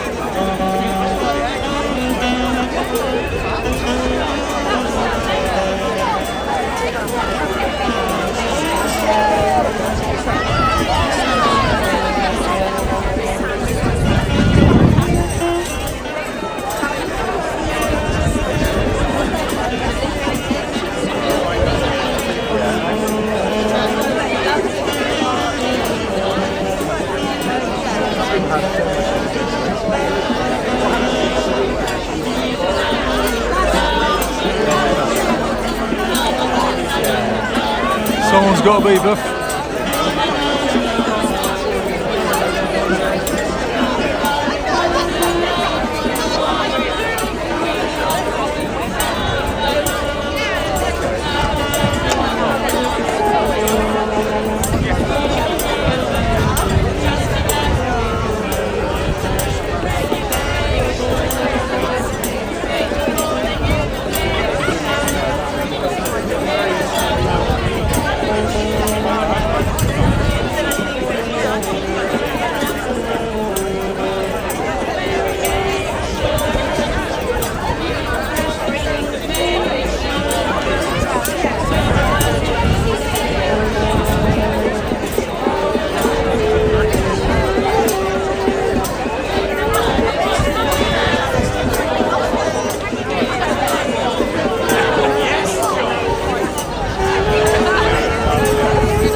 part of the World Freedom Rally, Nathan? I'm just in Bristol today. The rest are in London, Manchester, and all around the world. We're having a bit of an intermission.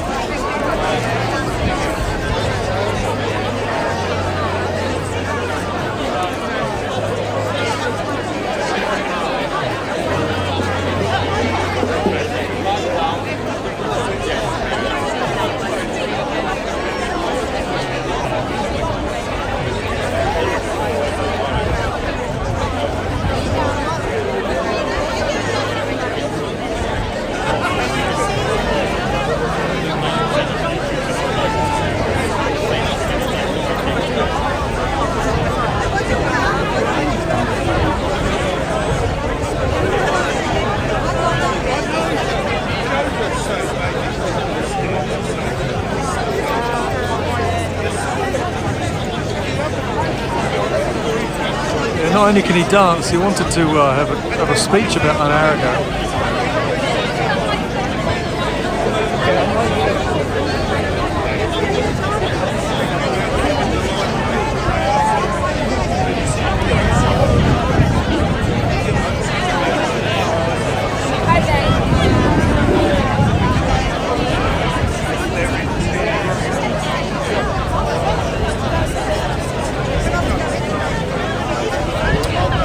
I don't know, but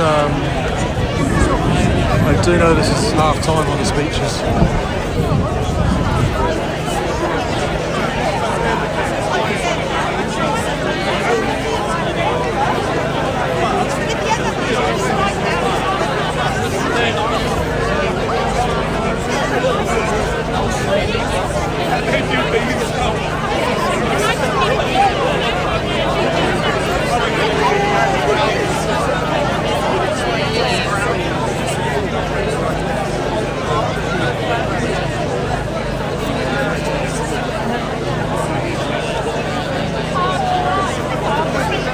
Well, Nathan, it gets people together, mate.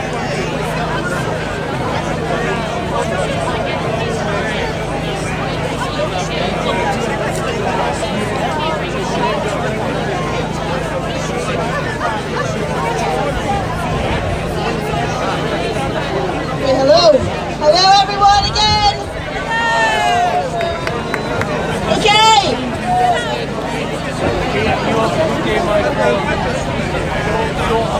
Okay, today, right, I'm here to talk a little bit about preventatives and alternatives to COVID and viral treatment. Now, I know that many of us here question if there's even a virus.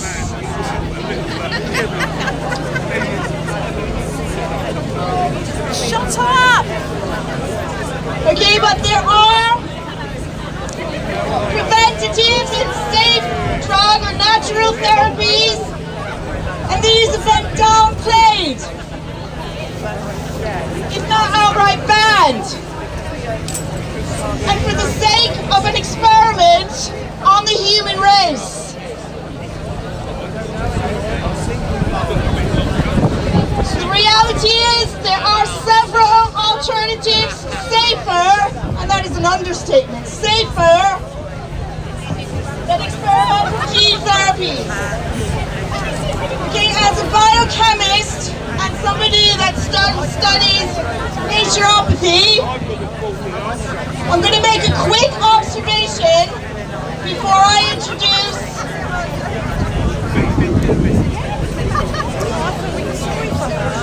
a medical doctor that has an awful lot of experience with one of these alternatives. Let's look at vitamin D treatments. Vitamin D treatments. Vitamin D is a pro-hormone. It's induced by sunlight, being outside, not locked inside. Did you know that over 80% of the elderly in this country are vitamin D deficient? Along with vitamin D, they are magnesium deficient.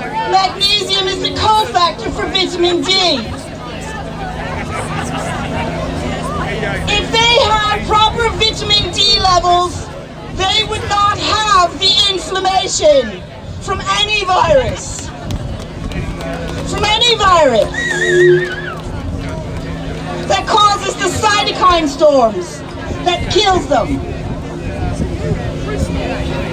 There's a specialist in America called Dr. Ryan Cole, and he suggests that the vitamin D deficiency season, which coincides with cold and flu season, if you supplemented vitamin D3, it would help save lives. There's other treatments too. What about vitamin C and zinc? What about a good old healthy diet and exercise, fresh air? Together, probably the most powerful immune builders that you could have. And smiles. And smiles. And hugs. Looking after your spiritual and mental well-being is also part of your health. Turning off that mainstream media. So this information is not provided to you by any government sources. Instead, they have a prescription for you. And their prescription is fear, behavioral manipulation, topped up with a large dose of experimental injections. And bullshit. Prophylactics are preventative interventions like Ivermectin, proven as one of the safest treatments for many years. This is a molecule taken from nature. Why haven't our public health system and the WHO and media picked up on these powerful remedies? So it's my honor right now to introduce our next guest speaker, Dr. Tess Lowry, a medical doctor and researcher on ivermectin.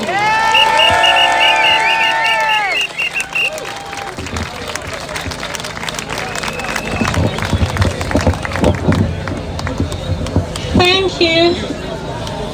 Thanks for inviting me to speak. I'm so grateful to have the opportunity to share what I know about a very safe, effective, low-cost treatment for COVID. For those who don't know me, I'm usually a behind-the-scenes person.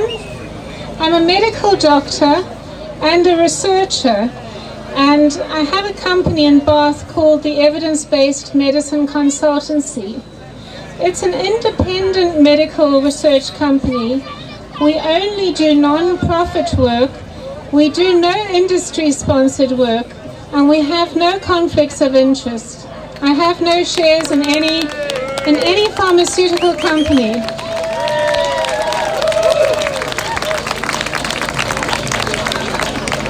The work that I do at my company is to evaluate evidence, and the evidence is used to support clinical practice guidelines around the world. My clients are the World Health Organization, the NHS, and other smaller non-profit companies like the Effective Research Unit in South Africa. In December, I came across Dr. Pierre Corey's appeal to the state senate in the US, begging the politicians to allow him to use ivermectin and to approve a drug called ivermectin for use in prevention and treatment of COVID. I was surprised by this because it was very curious to see a doctor begging to use a safe old medicine that's been around for 40 years. And so I thought, well, evidence synthesis is what I do. Perhaps I can help and evaluate this evidence, and then it will be a simple process of informing the authorities that we have a treatment for COVID. It's good news, right? So after Christmas, I had a week's leave, and I spent that time evaluating the evidence on COVID, on Ivermectin, and I was really excited by what I found, because seldom had I come across an intervention where there was such a mountain of evidence in favor of its use. And so I set about trying to, well, I immediately wrote a report and I submitted it to the World Health Organization and to the UK authorities, the Matt Hancock, Chris Whitty, and many other MPs. And I was aware the clock was ticking, because thousands of people at that stage in January were dying every day. And I felt this real moral duty to communicate the message as quickly as possible. But nobody was listening, and there was no response. So I made a video appeal to the Prime Minister, and I put it on YouTube. It was just 3 minutes, very out of character, because as I say, I'm really a behind-the-scenes person. I have a very boring job, really. I sit at a computer all day long. You'd probably all feel sorry for me.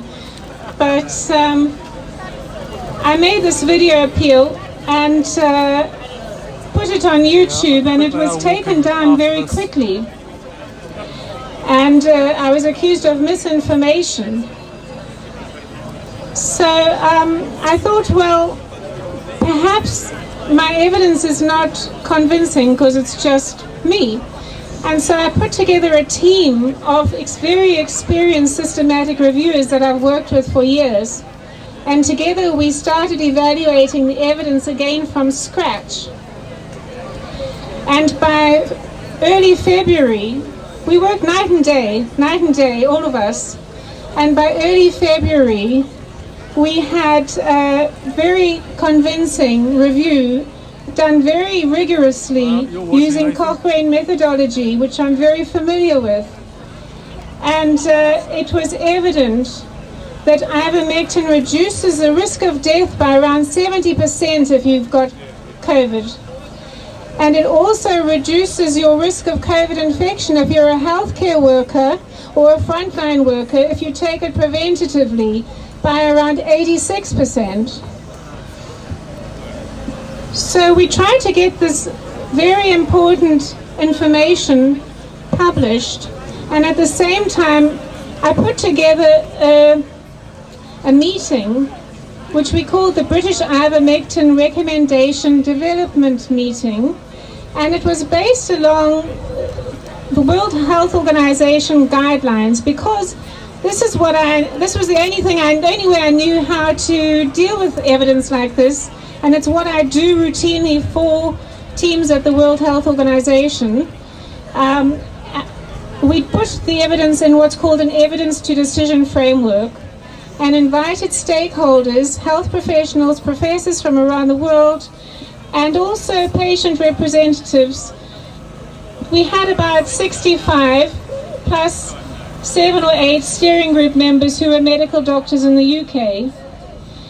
And we held a meeting along the lines of a World Health Organization guideline development meeting, where the panel makes judgments at on each criteria. So you don't only look at the effectiveness of something or the efficacy and safety, but you also look at patients' values and preferences, or people's values and preferences, and health workers' values and preferences.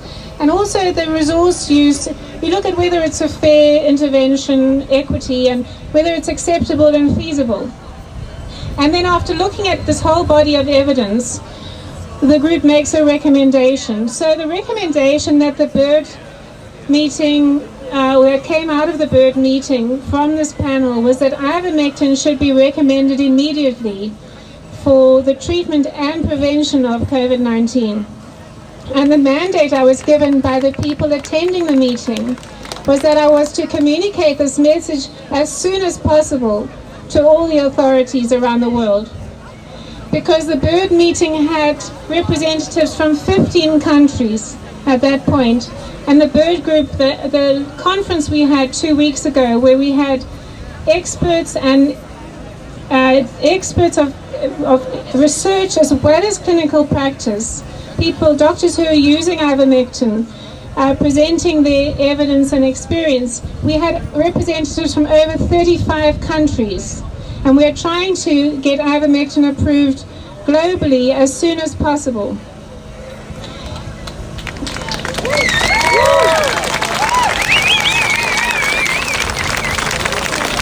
Now, you would think that this news would come as it would be welcomed by the authorities, and unfortunately that hasn't been the case.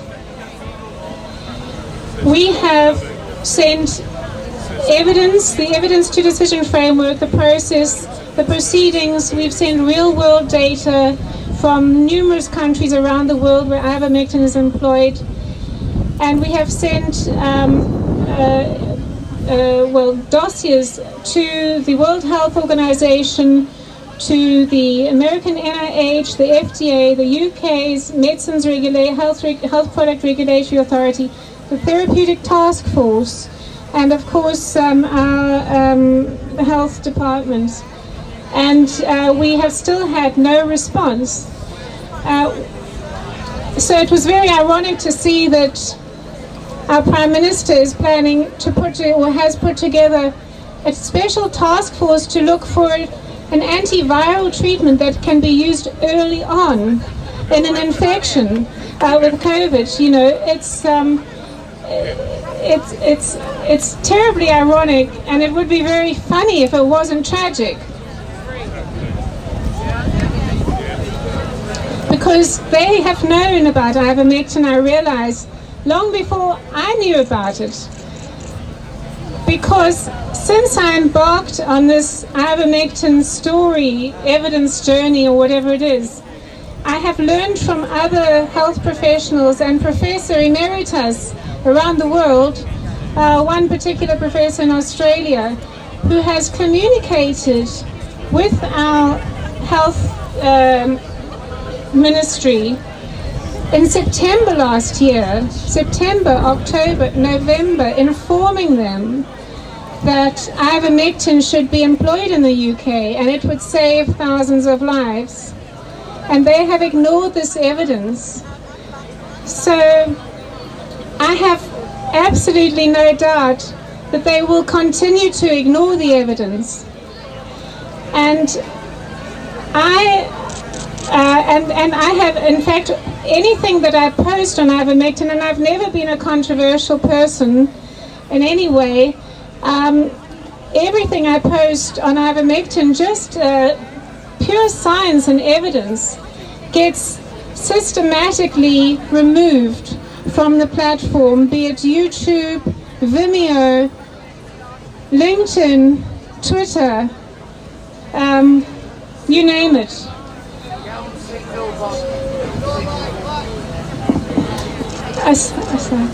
So, and there is systematic censorship against the word ivermectin, and also against and discrediting scientists like myself and other experts around the world, clinicians who are using ivermectin and saving thousands of lives, are being systematically discredited for trying to raise awareness of this life-saving treatment. So I can tell you why I think this is.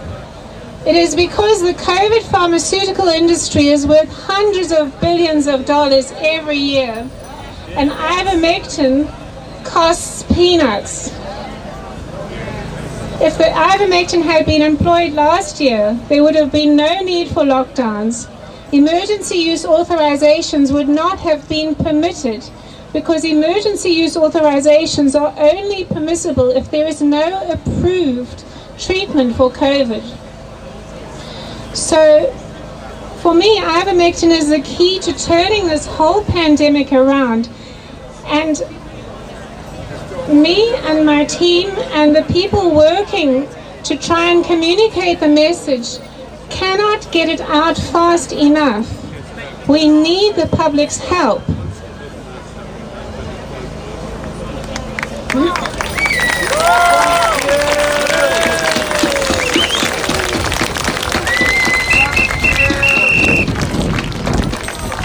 I am astonished at how many of my colleagues are ignorant about ivermectin. They do not know about it, and if they do, they are buying in to the censorship and the disinformation.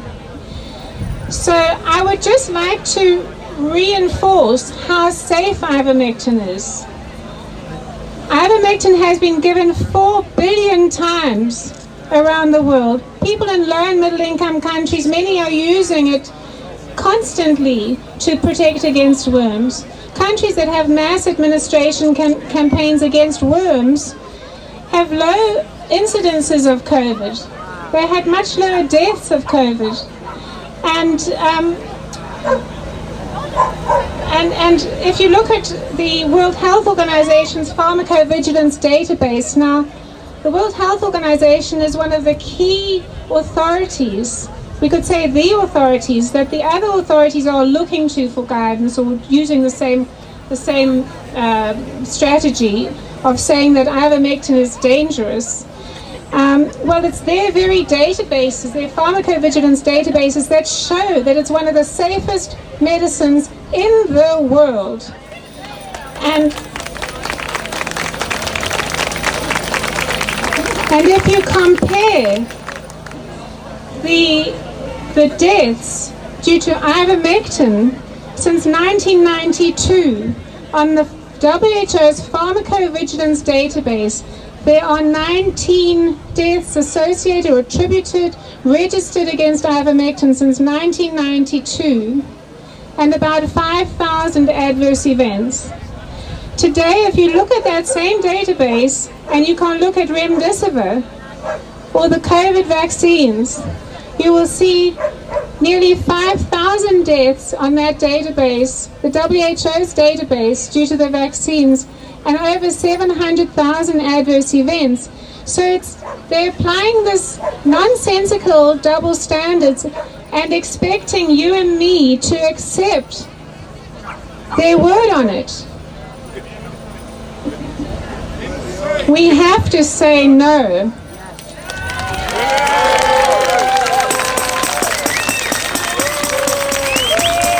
Yeah, we do. So I just want to say, in case you fall victim to the disinformation and you don't know whether you can trust me. I mean, I've got a strange accent in this country, and maybe you've lost hope in the health profession anyway. Thank you. Maybe you've lost faith in doctors, because I certainly find I might be. But I would just like to say I've taken a Hippocratic oath twice in my life. The first time was in second year of medicine, before we did anatomy, in order that we respect the bodies we were using to educate and acquire knowledge and wisdom from. The second time I took a Hippocratic oath was when I graduated.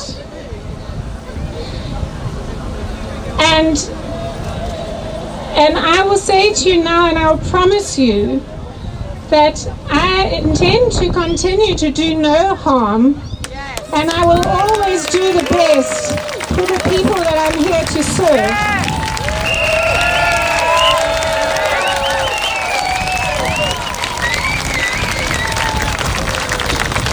And I'd like to say that I will do my very best to make sure that we have a ton of ivermectin here in this country before this next wave, and to help us through the winter, because we are going to need it.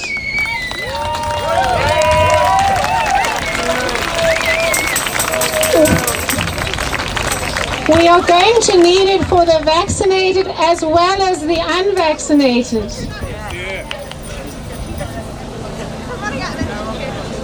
And I ask that you help me to communicate the message to doctors and to your friends and neighbors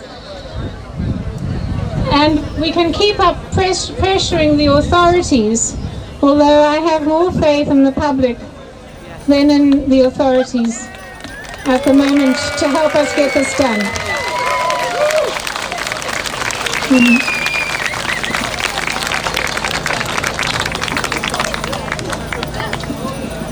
My training as a medical doctor was mainly spent in obstetrics, so I delivered thousands of babies before I became a researcher and you know, ended up doing the work that I do. And I find myself looking at where we're at through that lens. And if I can just say, I know many people must feel very angry by the news that I've given. You know, just, you must feel the government has known about this and they've done nothing, and we've lost loved ones and we've lost livelihoods. And justice must be served. But I would just like to look at it through a different lens and say, what's going on is we're in labor. We're in labor globally. You know, we're all in labor. And we are. I promise you, we are in labor. And remember, with labor is painful. I mean, you won't remember, but there are many women here who will remember labor is painful and sometimes it's long. This is going to be a long, painful labor, but I want to remind you that when labor's done, there's this beautiful child, and we actually must thank those corrupt politicians. We must thank them for bringing us to this point, because things have been bad for a very long time. And what all this corruption has done is it's brought us together.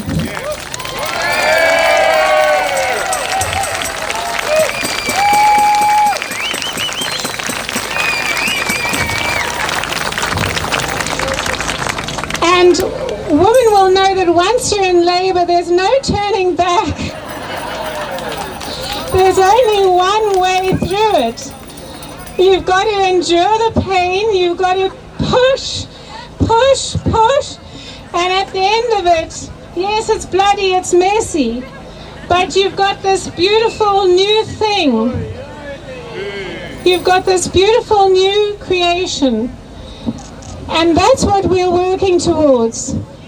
We are creating something beautiful out of this mess and out of this corruption. We're going to have a new, beautiful future. So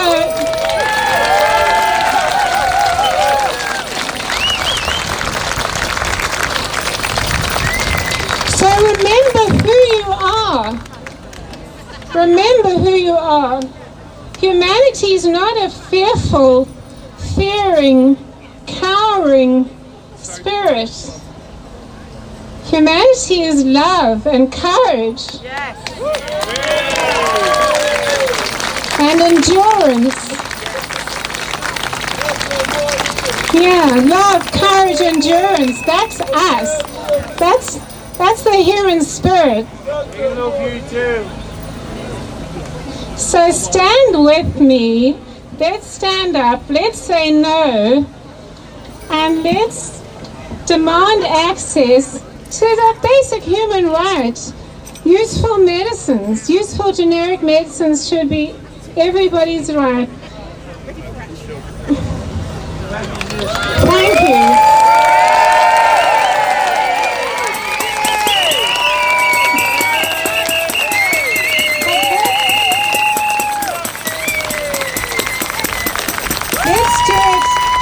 Let's do it without the anger and the fear. Let's do it with firmness, love, courage, endurance, and just tell them no. We're not going to let them get away with this. And I think we should all, I don't know if you guys are fans of Bob Marley. Yes. Yeah. But yeah, exactly. Bob Marley wrote lyrics to what's going on now. Yes. all those years ago, you know.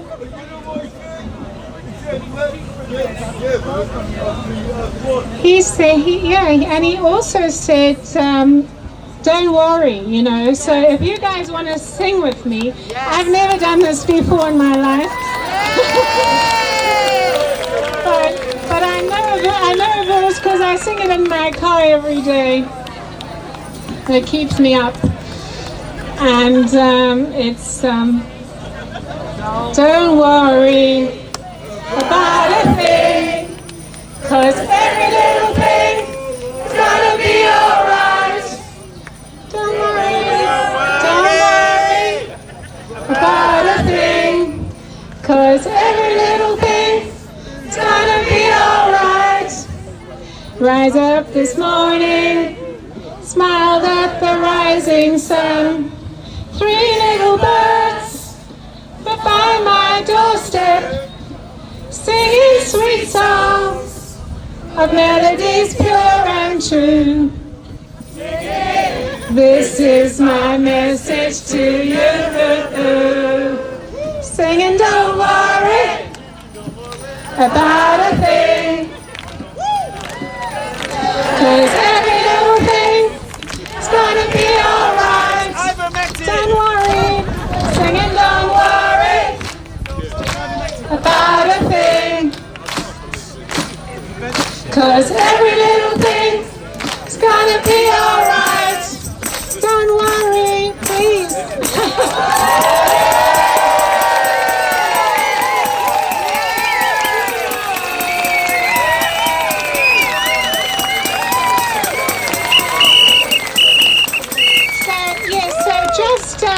If I could just ask for some practical support, if you can go to the website bird-group.org, and on the website you will find resources, you'll find the evidence, okay, and you will find resources that you can use. You can write to your GPs, your MPs. There are flyers you can download that you can share by email, and also we're asking people around the country to print them out, 100, 1,000, 5,000, share them with your friends and neighbors.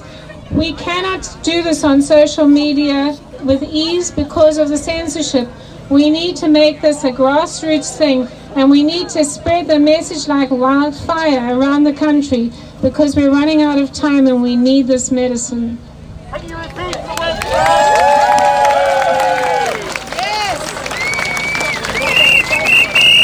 www.bird-group.org. Thanks.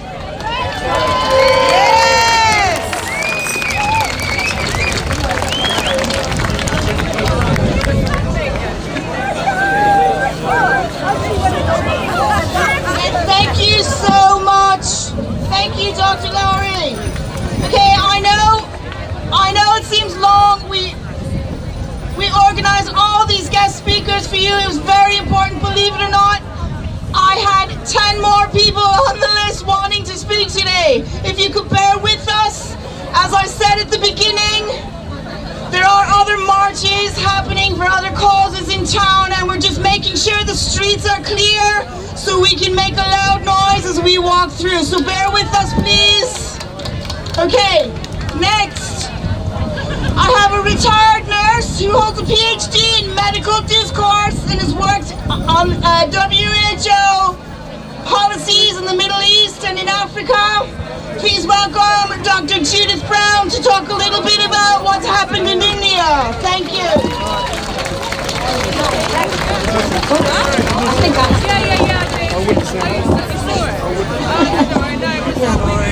Hi everyone. Wow, wasn't that a fantastic speech from Tessa? I really enjoyed it. So now I'm in the graveyard slot following that, so I hope I'm not going to disappoint you with what I'm going to say. I had 2 careers. The first part of my nursing career was looking after elderly people in UK. And then eventually, when my children got a bit bigger, my husband, who was keen to get rid of me, sent me overseas to do aid work. and I worked in Africa and the Middle East. And there I managed refugee health programs using WHO guidelines.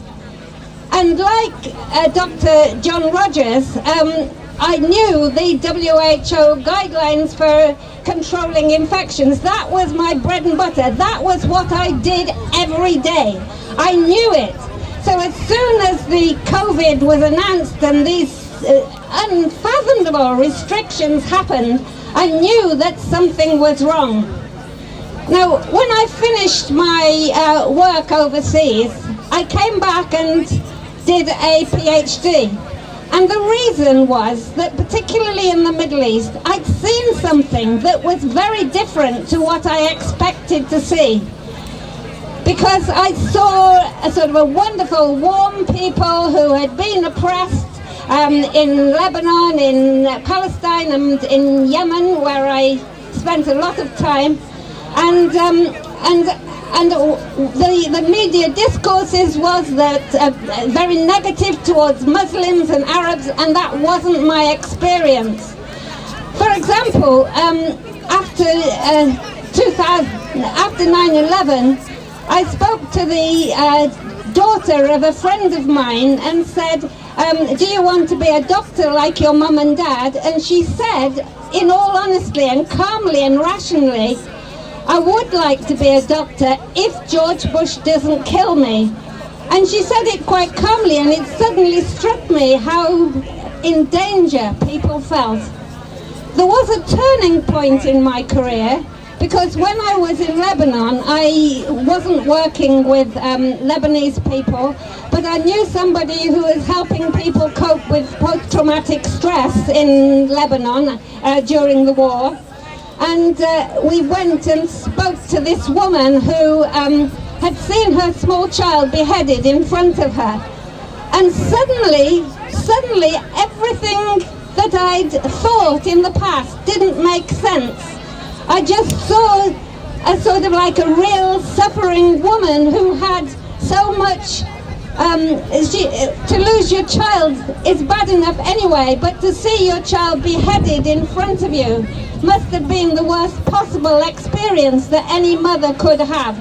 That changed my outlook, and I think that, you know, some people say once you've put your head above the parapet, you can never go back. You've become sophisticated in a different way. Your understandings have changed.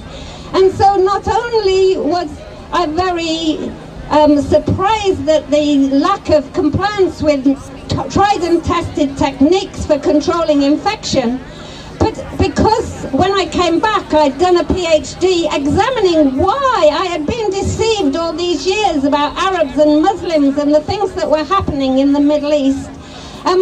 I actually was looking at how media discourses were disseminated, the power behind them, and I could immediately see that the discourses that surrounded the COVID pandemic were not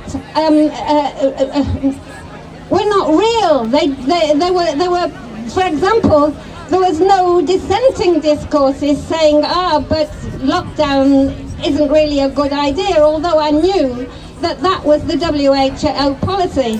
So the whole thing right from the beginning made me feel that something was very wrong. Unfortunately, I haven't been proved wrong. I think that as time has passed, I can see that things are still, we're still being deceived. And the story of Tessa is one way that we've been deceived, one terrible way that we've been deceived.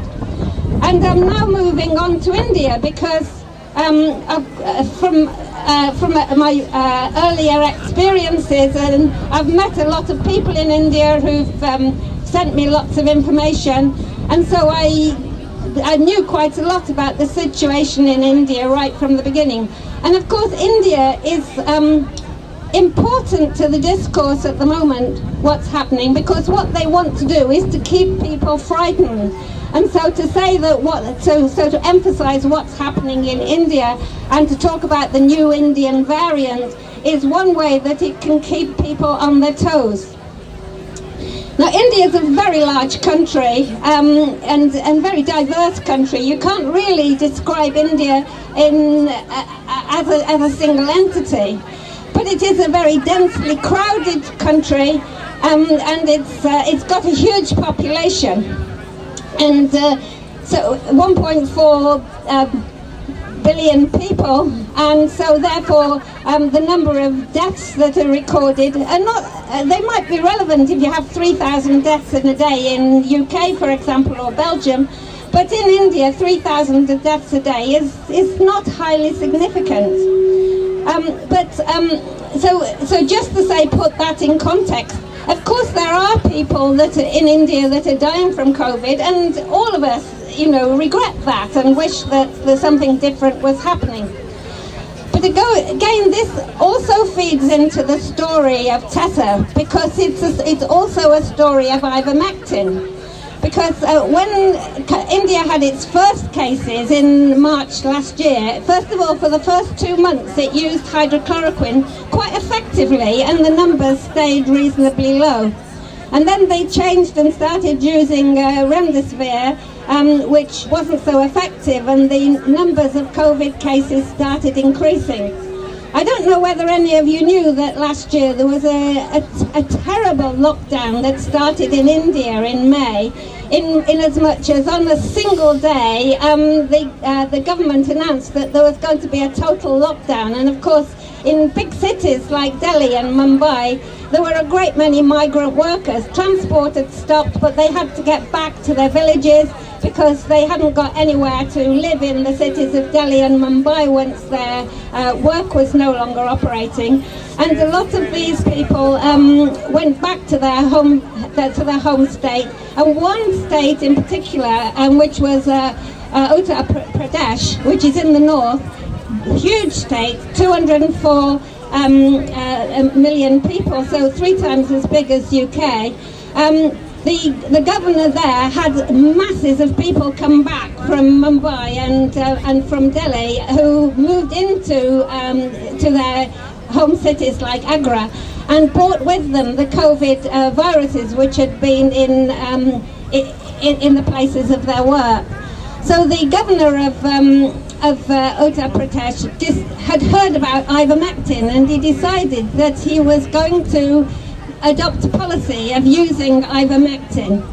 And he started using ivermectin. He sent packs out to everybody who in Uttar Pradesh. Everybody had a packet of ivermectin. Within 3 days of them receiving the pack, the numbers turned corner and started to go down. And within 3 weeks, it was virtually over. There was no more COVID in Uttar Pradesh. That was so successful that eventually it was adopted nationwide in India. Some states adopted it in slightly different forms, but it was adopted through the whole of India. And the numbers, if you actually look on Worldometers, you can actually see that the numbers went up until August. And then when it was adopted throughout India, the numbers dropped dramatically and stayed low. And so you could say that ivermectin, and that may be one of the studies that Tess had in her, that she was looking at. But certainly in India, ivermectin worked very well in reducing the COVID cases. Some people say, and it's rumoured, that the vaccines were being manufactured under license from AstraZeneca in India. And some people say that the reason why Modi, the president of India, allowed the use of ivermectin was almost like as a bargaining tool, because he wanted to get a better deal on the AstraZeneca vaccines. But I haven't got any sort of like written evidence that that's so. But anyway, when in January, when the vaccine rollout started, ivermectin was then taken off the list of medicines that could be used in India against COVID-19. First of all, the vaccine rollout was quite slow. It was mostly medical staff. They have got 2 forms of vaccines there. They've got AstraZeneca, which they produce themselves, and a local vaccine, where the development was funded by the Gates Foundation. But those were the 2 vaccines that are being rolled out. But when the major rollout began, in 2 months later, you've seen that the figures of the death figures actually increased dramatically at that point, and we've seen pictures. Some people say to me, well, what exactly is happening? Of course, there are a lot of COVID cases and a lot of COVID deaths. But bear in mind that the hospital system in India is, for the public health system, not the private system, is a system that is always under strain. And in Delhi in particular, they do have very, very bad air quality, and particularly bad air quality in April and May, because these are the 2 months prior to the monsoon. And it's not unusual to have people on trolleys with respiratory distress outside hospitals in April and May. This happens year after year. It's not unusual. So of course they're taking photographs now and attributing it to COVID, and of course some of it may be COVID. But it's also a phenomenon of Delhi that actually happens. Another thing that I think has been reported is that bodies are found in rivers in India. But actually I looked back and found that in 2015, the BBC did an article on this, on the way that poor people who can't afford to have the proper cremations just throw the bodies of their people who have died into the river, because they think that the river is holy and it washes people out to the sea, and so therefore if they can't afford the cremation, the rivers is the next best bet. And so the BBC did an article on this in 2015, so it's a bit disingenuous of the BBC now to show pictures of bodies being washed up in India and say this is due to COVID, when this is a phenomenon in India. Of course, some of these people may have died from COVID. I'm not saying that they wouldn't have done. So you've got public hospitals that are very underfunded, privatised, very underfunded. Also, you've got a shortage of oxygen. India knew that it was very short of oxygen 12 months ago, and it's just the inept management in the Indian government meant that there was no steps taken to address that issue, and oxygen isn't there in large numbers. Funnily enough, in the big cities where the air quality is really poor, they do actually have something called oxygen bars, which is where people who aren't poor can go and sit and sniff oxygen to sort of like recover from after they've been in the smog for some time. So they do have oxygen for that purpose that's sold privately, but in the public funded hospitals they certainly have a shortage. So you can see that there are a lot of sort of like factors behind this, the images that you see on your screen. But when you look at the actual statistics in India, first of all, in no state in India is COVID in the top 10 reasons for people dying. So there is not a single state, not even Delhi, where COVID-19 is in the top 10 reasons for people dying. People die from all sorts of infections in India and all sorts of other reasons like they do in other parts of the world. But in India, COVID is not the major cause of death. Also, I looked at Worldometers last night in order to check the latest figures on COVID deaths per million in India, and currently it stands at 191. That's a long way far short of the nearly 3,000 that some countries have got.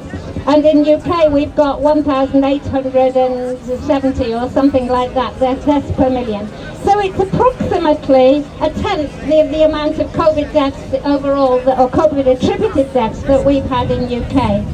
So the story has been magnified. Now that doesn't mean to say that I'm not sympathetic with India and its COVID problems. I'm not sympathetic with the COVID difficulties. I'm not sympathetic with the nurses and doctors who are struggling in India in order to try to get over the situation. But let's also look at the vaccine rollout, because this is significant, because it's not just in India. This is happening all over the world. It happens in UK. That when vaccine rollouts happen, for some reason there seems to be a spike in cases in most countries in the world, India being no exception. AstraZeneca has been associated in every country where it's been rolled out, UK, South Africa, Brazil, for example, and in India, with creating new variants. These variants tend to be much more transmissible and probably not so deadly, but certainly a lot more transmissible. I think that looking at the Indian variant, I think that I think these COVID-19 SARS-CoV-2 virus, they have got something like about plus 10,000 plus amino acids. And apparently the Indian variant has only got one amino acid difference to the normal one. So that means that it's a really intensely small change. That doesn't mean to say that its character won't change, that it's more transmissible, but it's not that significantly different. But I think that it's time that governments throughout the world started to look seriously at why there's an uptick in cases when COVID vaccines run out. And I actually have a reason for saying this. My mother, aged 97 in January, I live in northeast Somerset.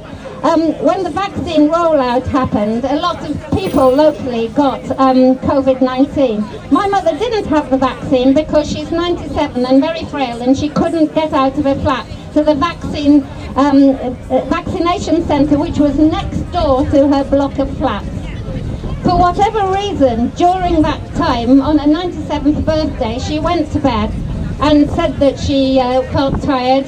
She didn't have any symptoms of COVID. 3 weeks later she was dead, but during that time she had a test, and the test said that she was COVID positive. So she didn't suffer, she died a very peaceful death.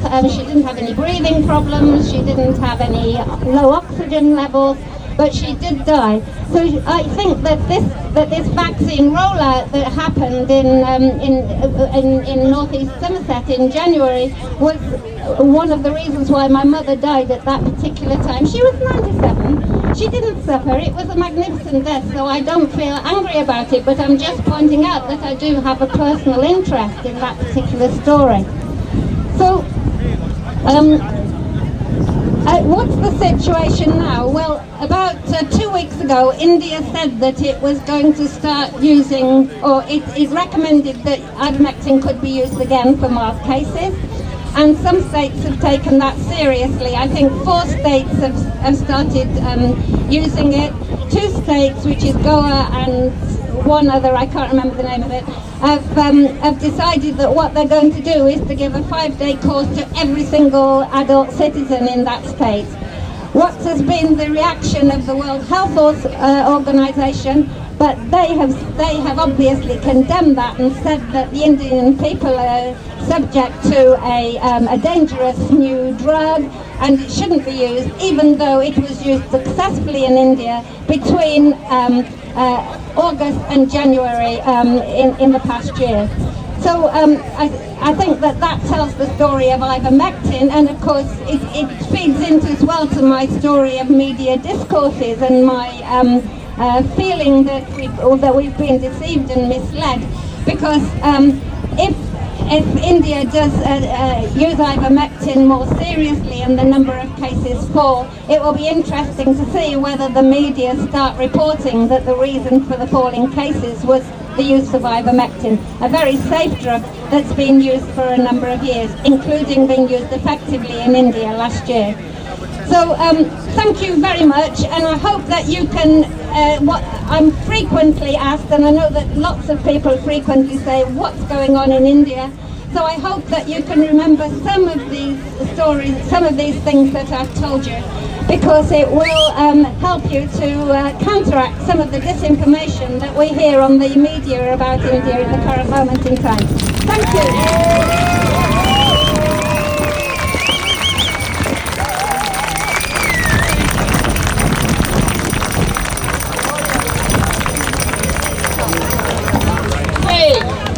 Next, we have a local Bristol student speaking out against the government narrative and imposing mandates and how she feels it's affecting young people at this time. Okay, welcome Shaz.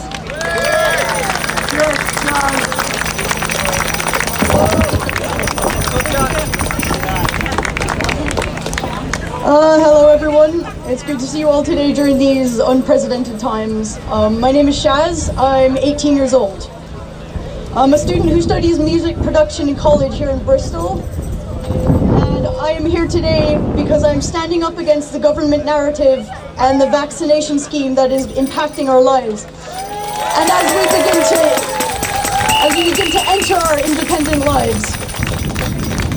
Right now I see a lot of friendly, open-minded, informed faces. However, the majority here are probably at least over 25. Now I wonder why. Why is it that so few young people attend these freedom-based events? I stand here asking all young people of this generation, I want to know the reasoning behind your lack of independence when it becomes clear to you that you are being forced into unethical situations. Situations that outright force you to give up your right to free speech. Situations that eradicate of your own liberties. Maybe you are unknowingly giving them up. And you believe that you are doing the right thing by keeping your head down and playing along. And I quote everyone my age I've asked, it just gets things over with so we can get back to normal. I think deep down you know that it doesn't just end at getting vaccinated and wearing masks.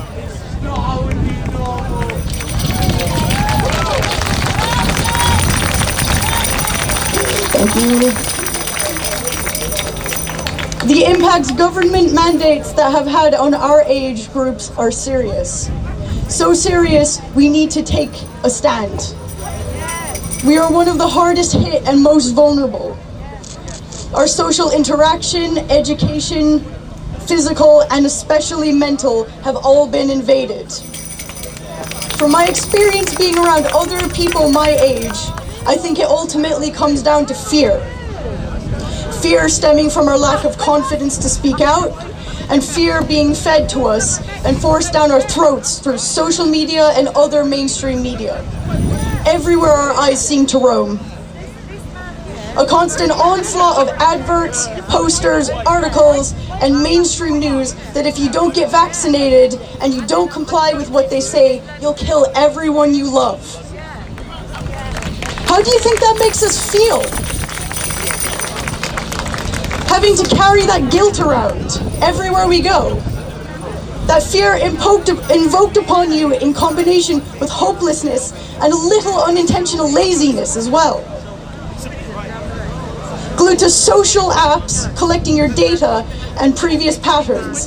That is how they control you. Through the power of suggestion and constant feeding of the same thing. Over and over again in your minds. Both subliminally and blatantly. You regurgitate those very things, thinking they are your own ideas, but they're not. They are not your own ideas. That is propaganda. And you need to wake up.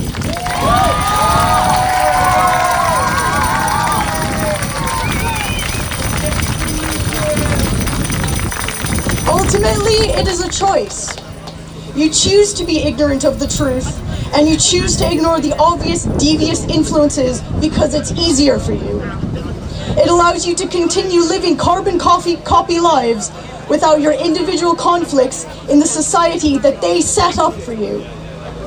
But when you finally try to comprehend our current societal conflicts, it leaves you distraught, confused, and depressed. Because there's too much to think about. You shut off. That's why you use ignorance as a coping mechanism. It's easy for you to sit in your houses absorbing negativity being spat out of government mouths. Everyone else does it, so should I. But I know you can be smarter than that. Together, we can be smarter and support each other's choices in life, instead of ridiculing them and telling them that they are wrong because they don't follow the rules. Let's use our visions and our dreams to use that creativity as a way out of this and a way into a better world.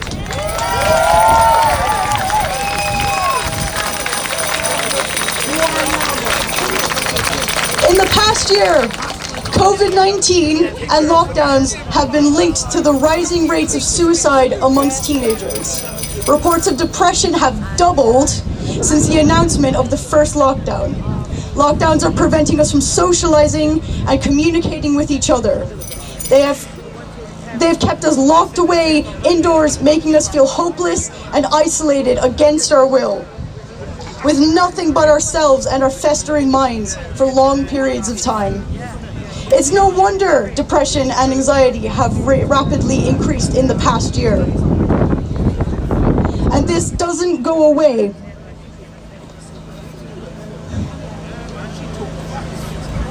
Because shops suddenly open. And they know this as well because when your mental state becomes broken and you don't know what to do, it enables them to fabricate answers and choices for you. We are not vulnerable. The virus is certainly not likely to adversely affect us. So why have we been locked up? Why are we being swabbed twice a week with tests that are full of harmful chemicals and known for false positives?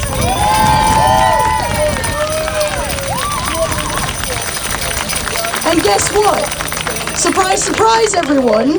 The Indian variant is here, and we are now about to move backwards. Lockdowns have forced many families into poverty. Poverty doesn't just end when lockdowns are eased up. This means children are not getting the right nutrition they need to build healthy immune systems, bodies, and mental connections. This leaves them susceptible to future diseases. It forces many into unhealthy eating habits, which is already a national health problem. And combined with lack of exercise and increased screen time, it can only mean a road to a lifestyle that is hard to get out of. Get up, move, go out and get fresh air.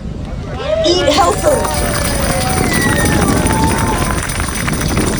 Even for the lucky ones that have had family support with healthy meals, it doesn't make up for the lack of social interaction and educational opportunities. As first-generation students working online, we can tell you it isn't easy and it's not just the same.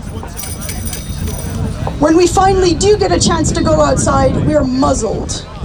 Mask wearing prevents us from taking in oxygen properly and can cause a number of skin conditions, including increases to acne and rashes and bacterial conditions, which are basically written off as COVID-19. It's our human right to health, and it's our human right to breathe fresh air when and where we want.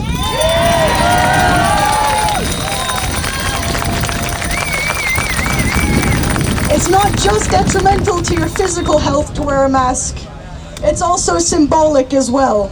It's metaphorical to giving up your right to speak freely, the silencing of your voices. Watching people passing by one without a face causes anxiety for others. It's unnatural. At the moment, the biggest push is to get young people vaccinated. They tell us to be vaccinated, and that finally means to be free from all COVID restrictions. Everyone can go on holidays and go back to normal, right? I beg to differ.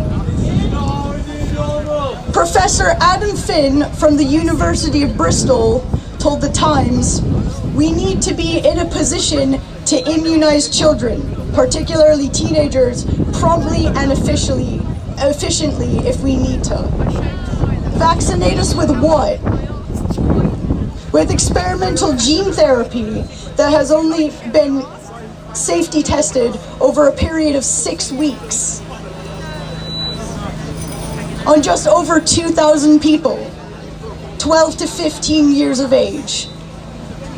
Protection and immunity are not achievable through COVID injections. As soon as you get injected with it, you enter a risky, dangerous game with your health and your future.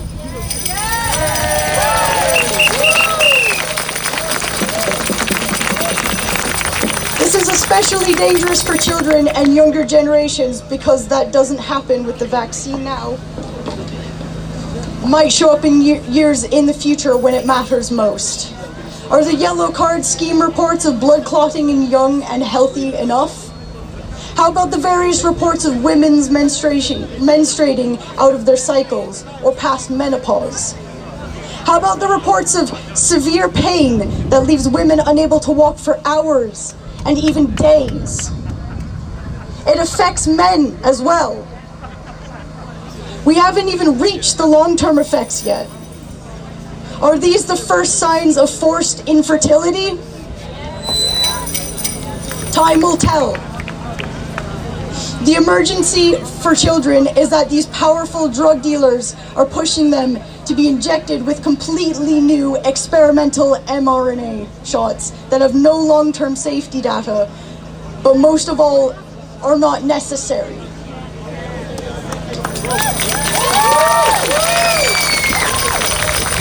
We, the young people, are not susceptible to this virus. The targeted 12 to 15-year-olds cannot give informed consent to any of these treatments. And it's terrifying to think about what will happen to younger generations in the future when they get vaccinated now. Here's something else to think about. Professor Dolores Cahill announced a very important piece of information about future generations. She spoke that there is a lot of reporting that if they take one of the mRNA injections, that their car insurance, life, medical insurance, and mortgage insurance policies are no longer valid. Imagine your future where as young adults starting out in the world and you're not eligible for insurance for the rest of your lives. How does that make you feel? Or does complacency come back to play? I shouldn't have to worry about these things at 18.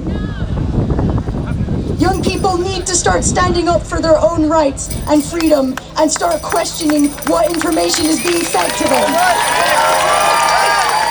Since we are the voices of future generations, the working public, and innovators, we choose our own life paths. We do this with freedom of choice. We shouldn't have to comply with harmful regulations that are detrimental to both our physical and mental health. Being drip-fed propaganda and disinformation from the time that we start school. From the age of 16, you have the right to informed to consent, which includes the right to refuse. You are allowed to say no, despite what your schools tell you and despite what your good-intentioned parents may say. Please, never feel isolated. There are others out there that feel the same. Do some research, look at facts, look at real facts, and start to get a clear picture of what's really going on. I encourage you, young people of not only Bristol, but of this planet, to start speaking up for yourselves against the narrative. Do not let nefarious governments dictate your lives and your futures.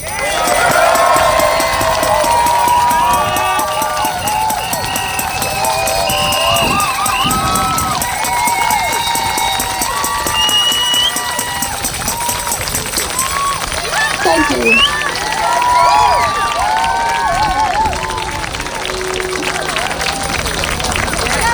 Brilliant, absolutely brilliant. Oh my God, brilliant. Okay, in actual fact, where do we have, is Roger around?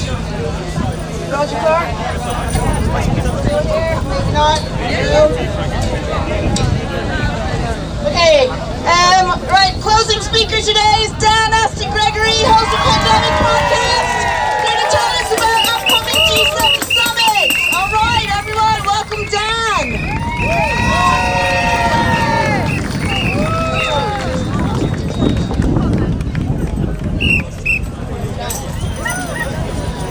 Right, can you hold that a second?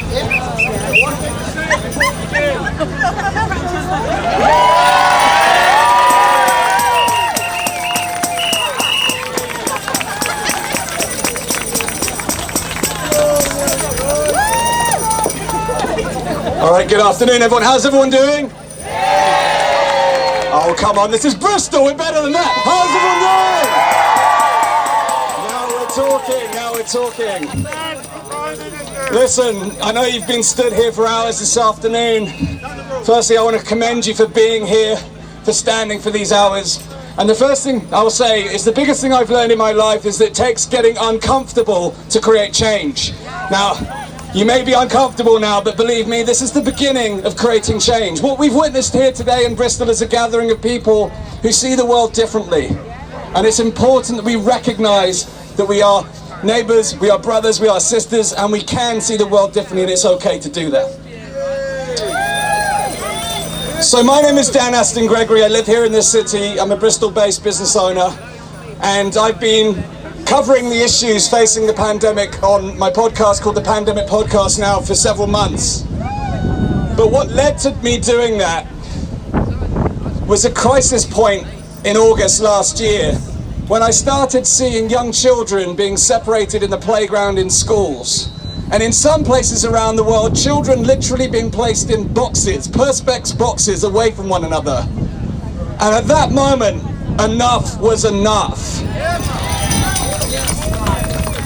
My wife and I were expecting our first child this year, and I knew at that point we were planning to have a child, and I thought, this is not the world that I want my baby to grow up in. So whilst we have had a crisis, and it's been a very tough 12 months for many of us have even lost loved ones, and it's been a tough time. We're not here to dispute that. Everything I say here is with love and compassion and empathy with those who have struggled and lost loved ones. We're not taking anything away from that. But we can address the virus, and we can address the way that the virus is being handled. They're two separate things. You can be afraid of the virus, but you can also be afraid of the way that this has been handled. They are not mutually exclusive. So I began looking at this very early on in 2020. I went to Thailand for my honeymoon in mid-February. And of course, flying into Asia at that point, I'd heard all about what's happening in China, Wuhan. So I wanted to make sure that I wouldn't put my wife in danger when we go there. So I did a stack of research, and anyone who follows my podcast knows I spent hours reading stuff. I've read thousands of articles, hundreds of scientific papers in the last 12 months, and I went deep. But what I learned very early on was this is an age-graduated condition that primarily affects the elderly. In fact, the average age of death, even then, was greater than the average age of death around the world. But not only that, it was the majority of people who sadly lost their lives, and I do say sadly because every life lost is sad.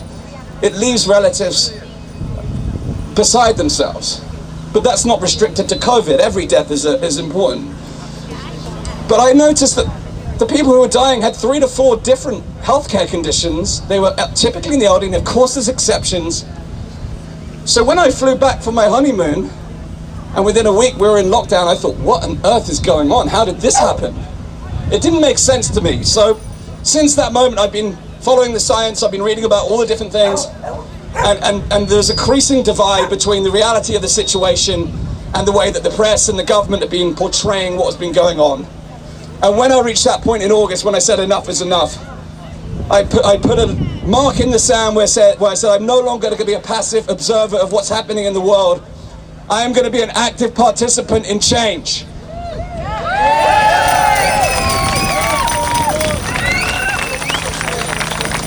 And at that time, when I first recorded my first video where I simply spoke from the heart, I'll tell you the truth, I was petrified.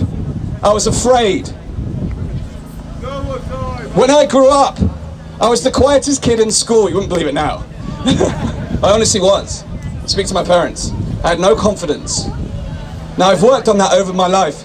But speaking about something which was so divisive in the world, where everyone, if you mention even critically, even ask questions, you would be called selfish at the very least.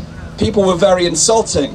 So it was very difficult to step up and say something against what the world is looking at, particularly when people are losing their lives and there's a lot of emotion involved. But that is the most profound day of my life, because I took a stand not just for myself and my future family, but now I stand alongside brothers and sisters here in Bristol together to change the world. Now, the global response to the virus has created the most significant blanket interference to our individual and collective liberties in modern history. We've been locked in, shut down, had our human rights and personal freedoms eroded, whilst our livelihoods, well-being, economy have been devastated due to the disproportionate fear-based response to the virus. We've been kept in isolation, prevented from spending time with our loved ones. We've missed seeing our young ones grow up. We've been prevented from taking care of our elderly family members. We've been unable to socialize, hug our friends, get married, or even attend funerals to say goodbye to our loved ones. The economy has been propped up with more and more debt. We're now over $2 trillion in debt in the United Kingdom. Millions of people have been furloughed, laid off, businesses have been closed, shut down permanently, ceased trading. The healthcare system has practically closed its doors to anything but COVID-19, leading record NHS hospital waiting lists that now are in the millions of people. Mental health challenges have gone through the roof. We've got a mental health epidemic now. And our children's futures have been sabotaged with over 1 billion days of collective education lost in the UK alone. But now 12 months on, over 12 months on, we find ourselves using many of the same tactics that have not only failed to minimize harm, but have significantly prolonged the pandemic and left a trail of collateral damage that is far, far greater than the virus itself. The long-established rule book for handling pandemics, as John talked about today, Dr. John Rogers, was thrown out of the window to handle COVID-19. So now it's time that we must ask why. Why? And we're all battling with that question because none of us can really make sense of this. And I wish it was an easy conspiracy because someone would just blow the whistle and it'd all be done. But there's many different reasons, there's many different stories, and there's many different vested interests underpinning everything that we're seeing here today. But some people just can't see it. You know, when we hear the stories, stay home, protect the NHS, save lives, it's a noble thing. Bristol's a very liberal city traditionally. So the idea of saving lives appeals to people. They want to do good. But the way in which we have gone about it is based upon flawed assumptions, failed models, and false science. So it's all very noble saying we want to save lives and protect the NHS. I believe in that. But the way in which we've done it, it's been disproportional. Now, I used to say disproportional. I actually no longer believe it is at all appropriate in any way.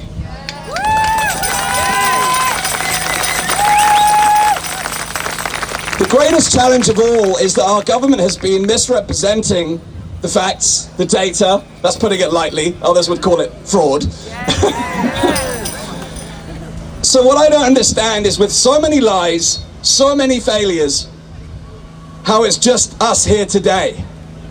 But remember, it's not just us here today. People are standing up in their millions across the world today in over 100 locations.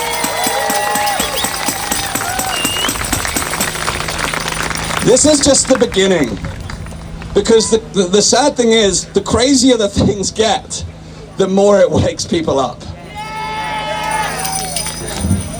Now we have the G7 summit coming up on our shorelines in Cornwall, and I plan to be sending a clear message to the G7 leaders, working with my team and other organisations, that we will not tolerate the way this pandemic has been handled, and we demand a global independent inquiry into the handling of this pandemic, and we want to ensure that leaders are held to account.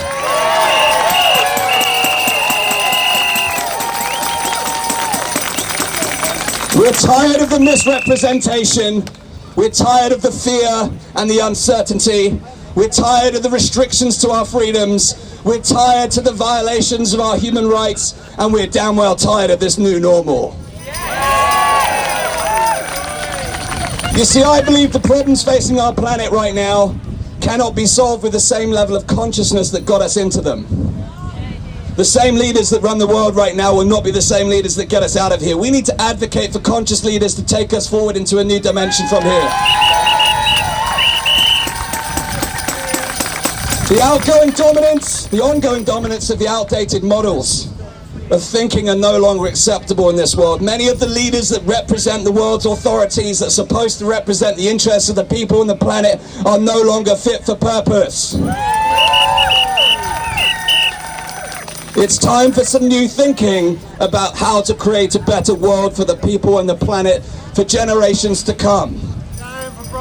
I believe that this moment in time is a call for humanity, and today the people of Bristol and further afield who have travelled to be with us here today, to awaken and to stand together, to rally to restore our liberties and protect our freedoms, our human rights and democracy itself.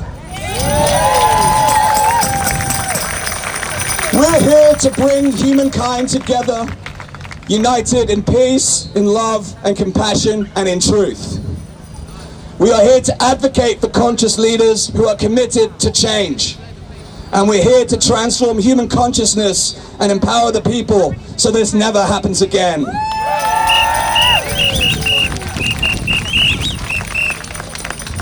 This coming summer, I believe, is a decisive moment in human history, and it presents us with the opportunity for a great awakening with a blank slate upon which to build a better world. This summer, my friends, will be the summer of freedom. The summer of freedom will represent a rebellion against repression, a liberation of love, and an awakening of the human spirit. Now, before we are blessed with that beautiful summer sun, although we've had doses of it here today, I want to invite each and every one of you here today to join us in marching peacefully this evening to take a stand with a shared mission to restore and protect our freedoms, to unite humankind in peace, love and kindness, and seek to change the world for the better. Because when we stand together, we can change the world.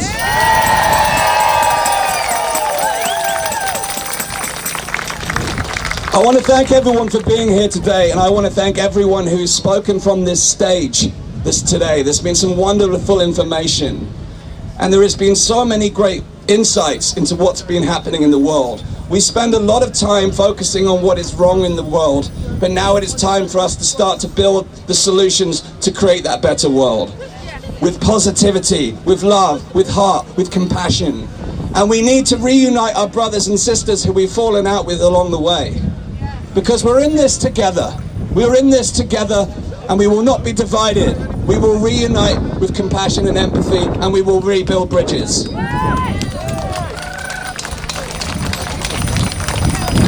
It's going to take work. It's going to take patience. It's going to take empathy. But with love, we will prevail.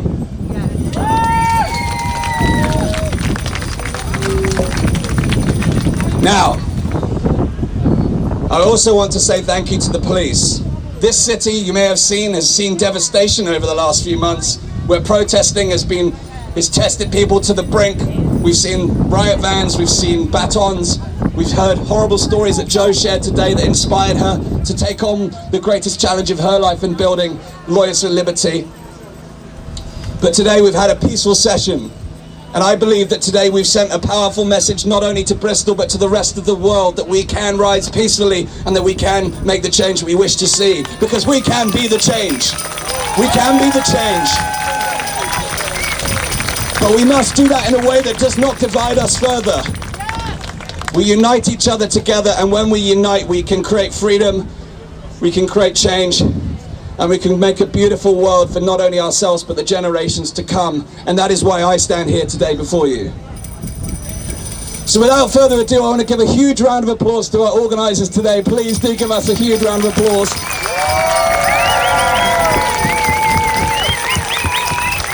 Done an incredible job. Thank you to all of our speakers.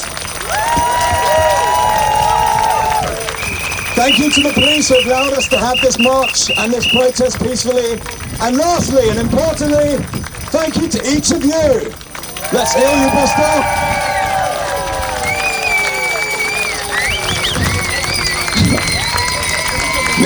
Now it's time to stretch our legs. So, there's a banner over there. You can see it now being waved. Make your way to the banner. If you're going to join us for the march, please follow the banner. Please ensure that this evening remains peaceful. Look after yourselves, look after each other, and tonight we'll have fun. Thank you very much.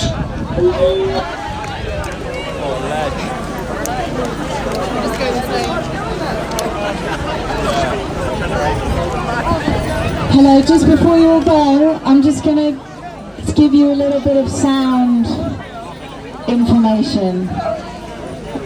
It's alright. Just take it and join in. I'm just going to make some sounds from my mouth. Just to close the day. And please join in, it would be lovely. Can I take one for Claire? My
Thank you. Don't forget the power of listening to the golden ratio of sound, everybody. That is magnificent power. Let's do it in the course of it.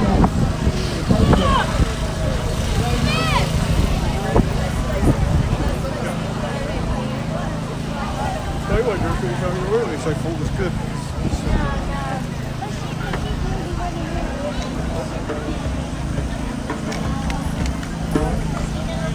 Do you want to change some kit around?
No worries, Tom. I'm going to have to end it in about half an hour, I think.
Right guys, I've got to end the stream there. I've got places to be. I didn't realise it was going to take so long. I thought we'd be on the march about 2 hours ago. Appreciate you all joining in. Have a good night. See you later.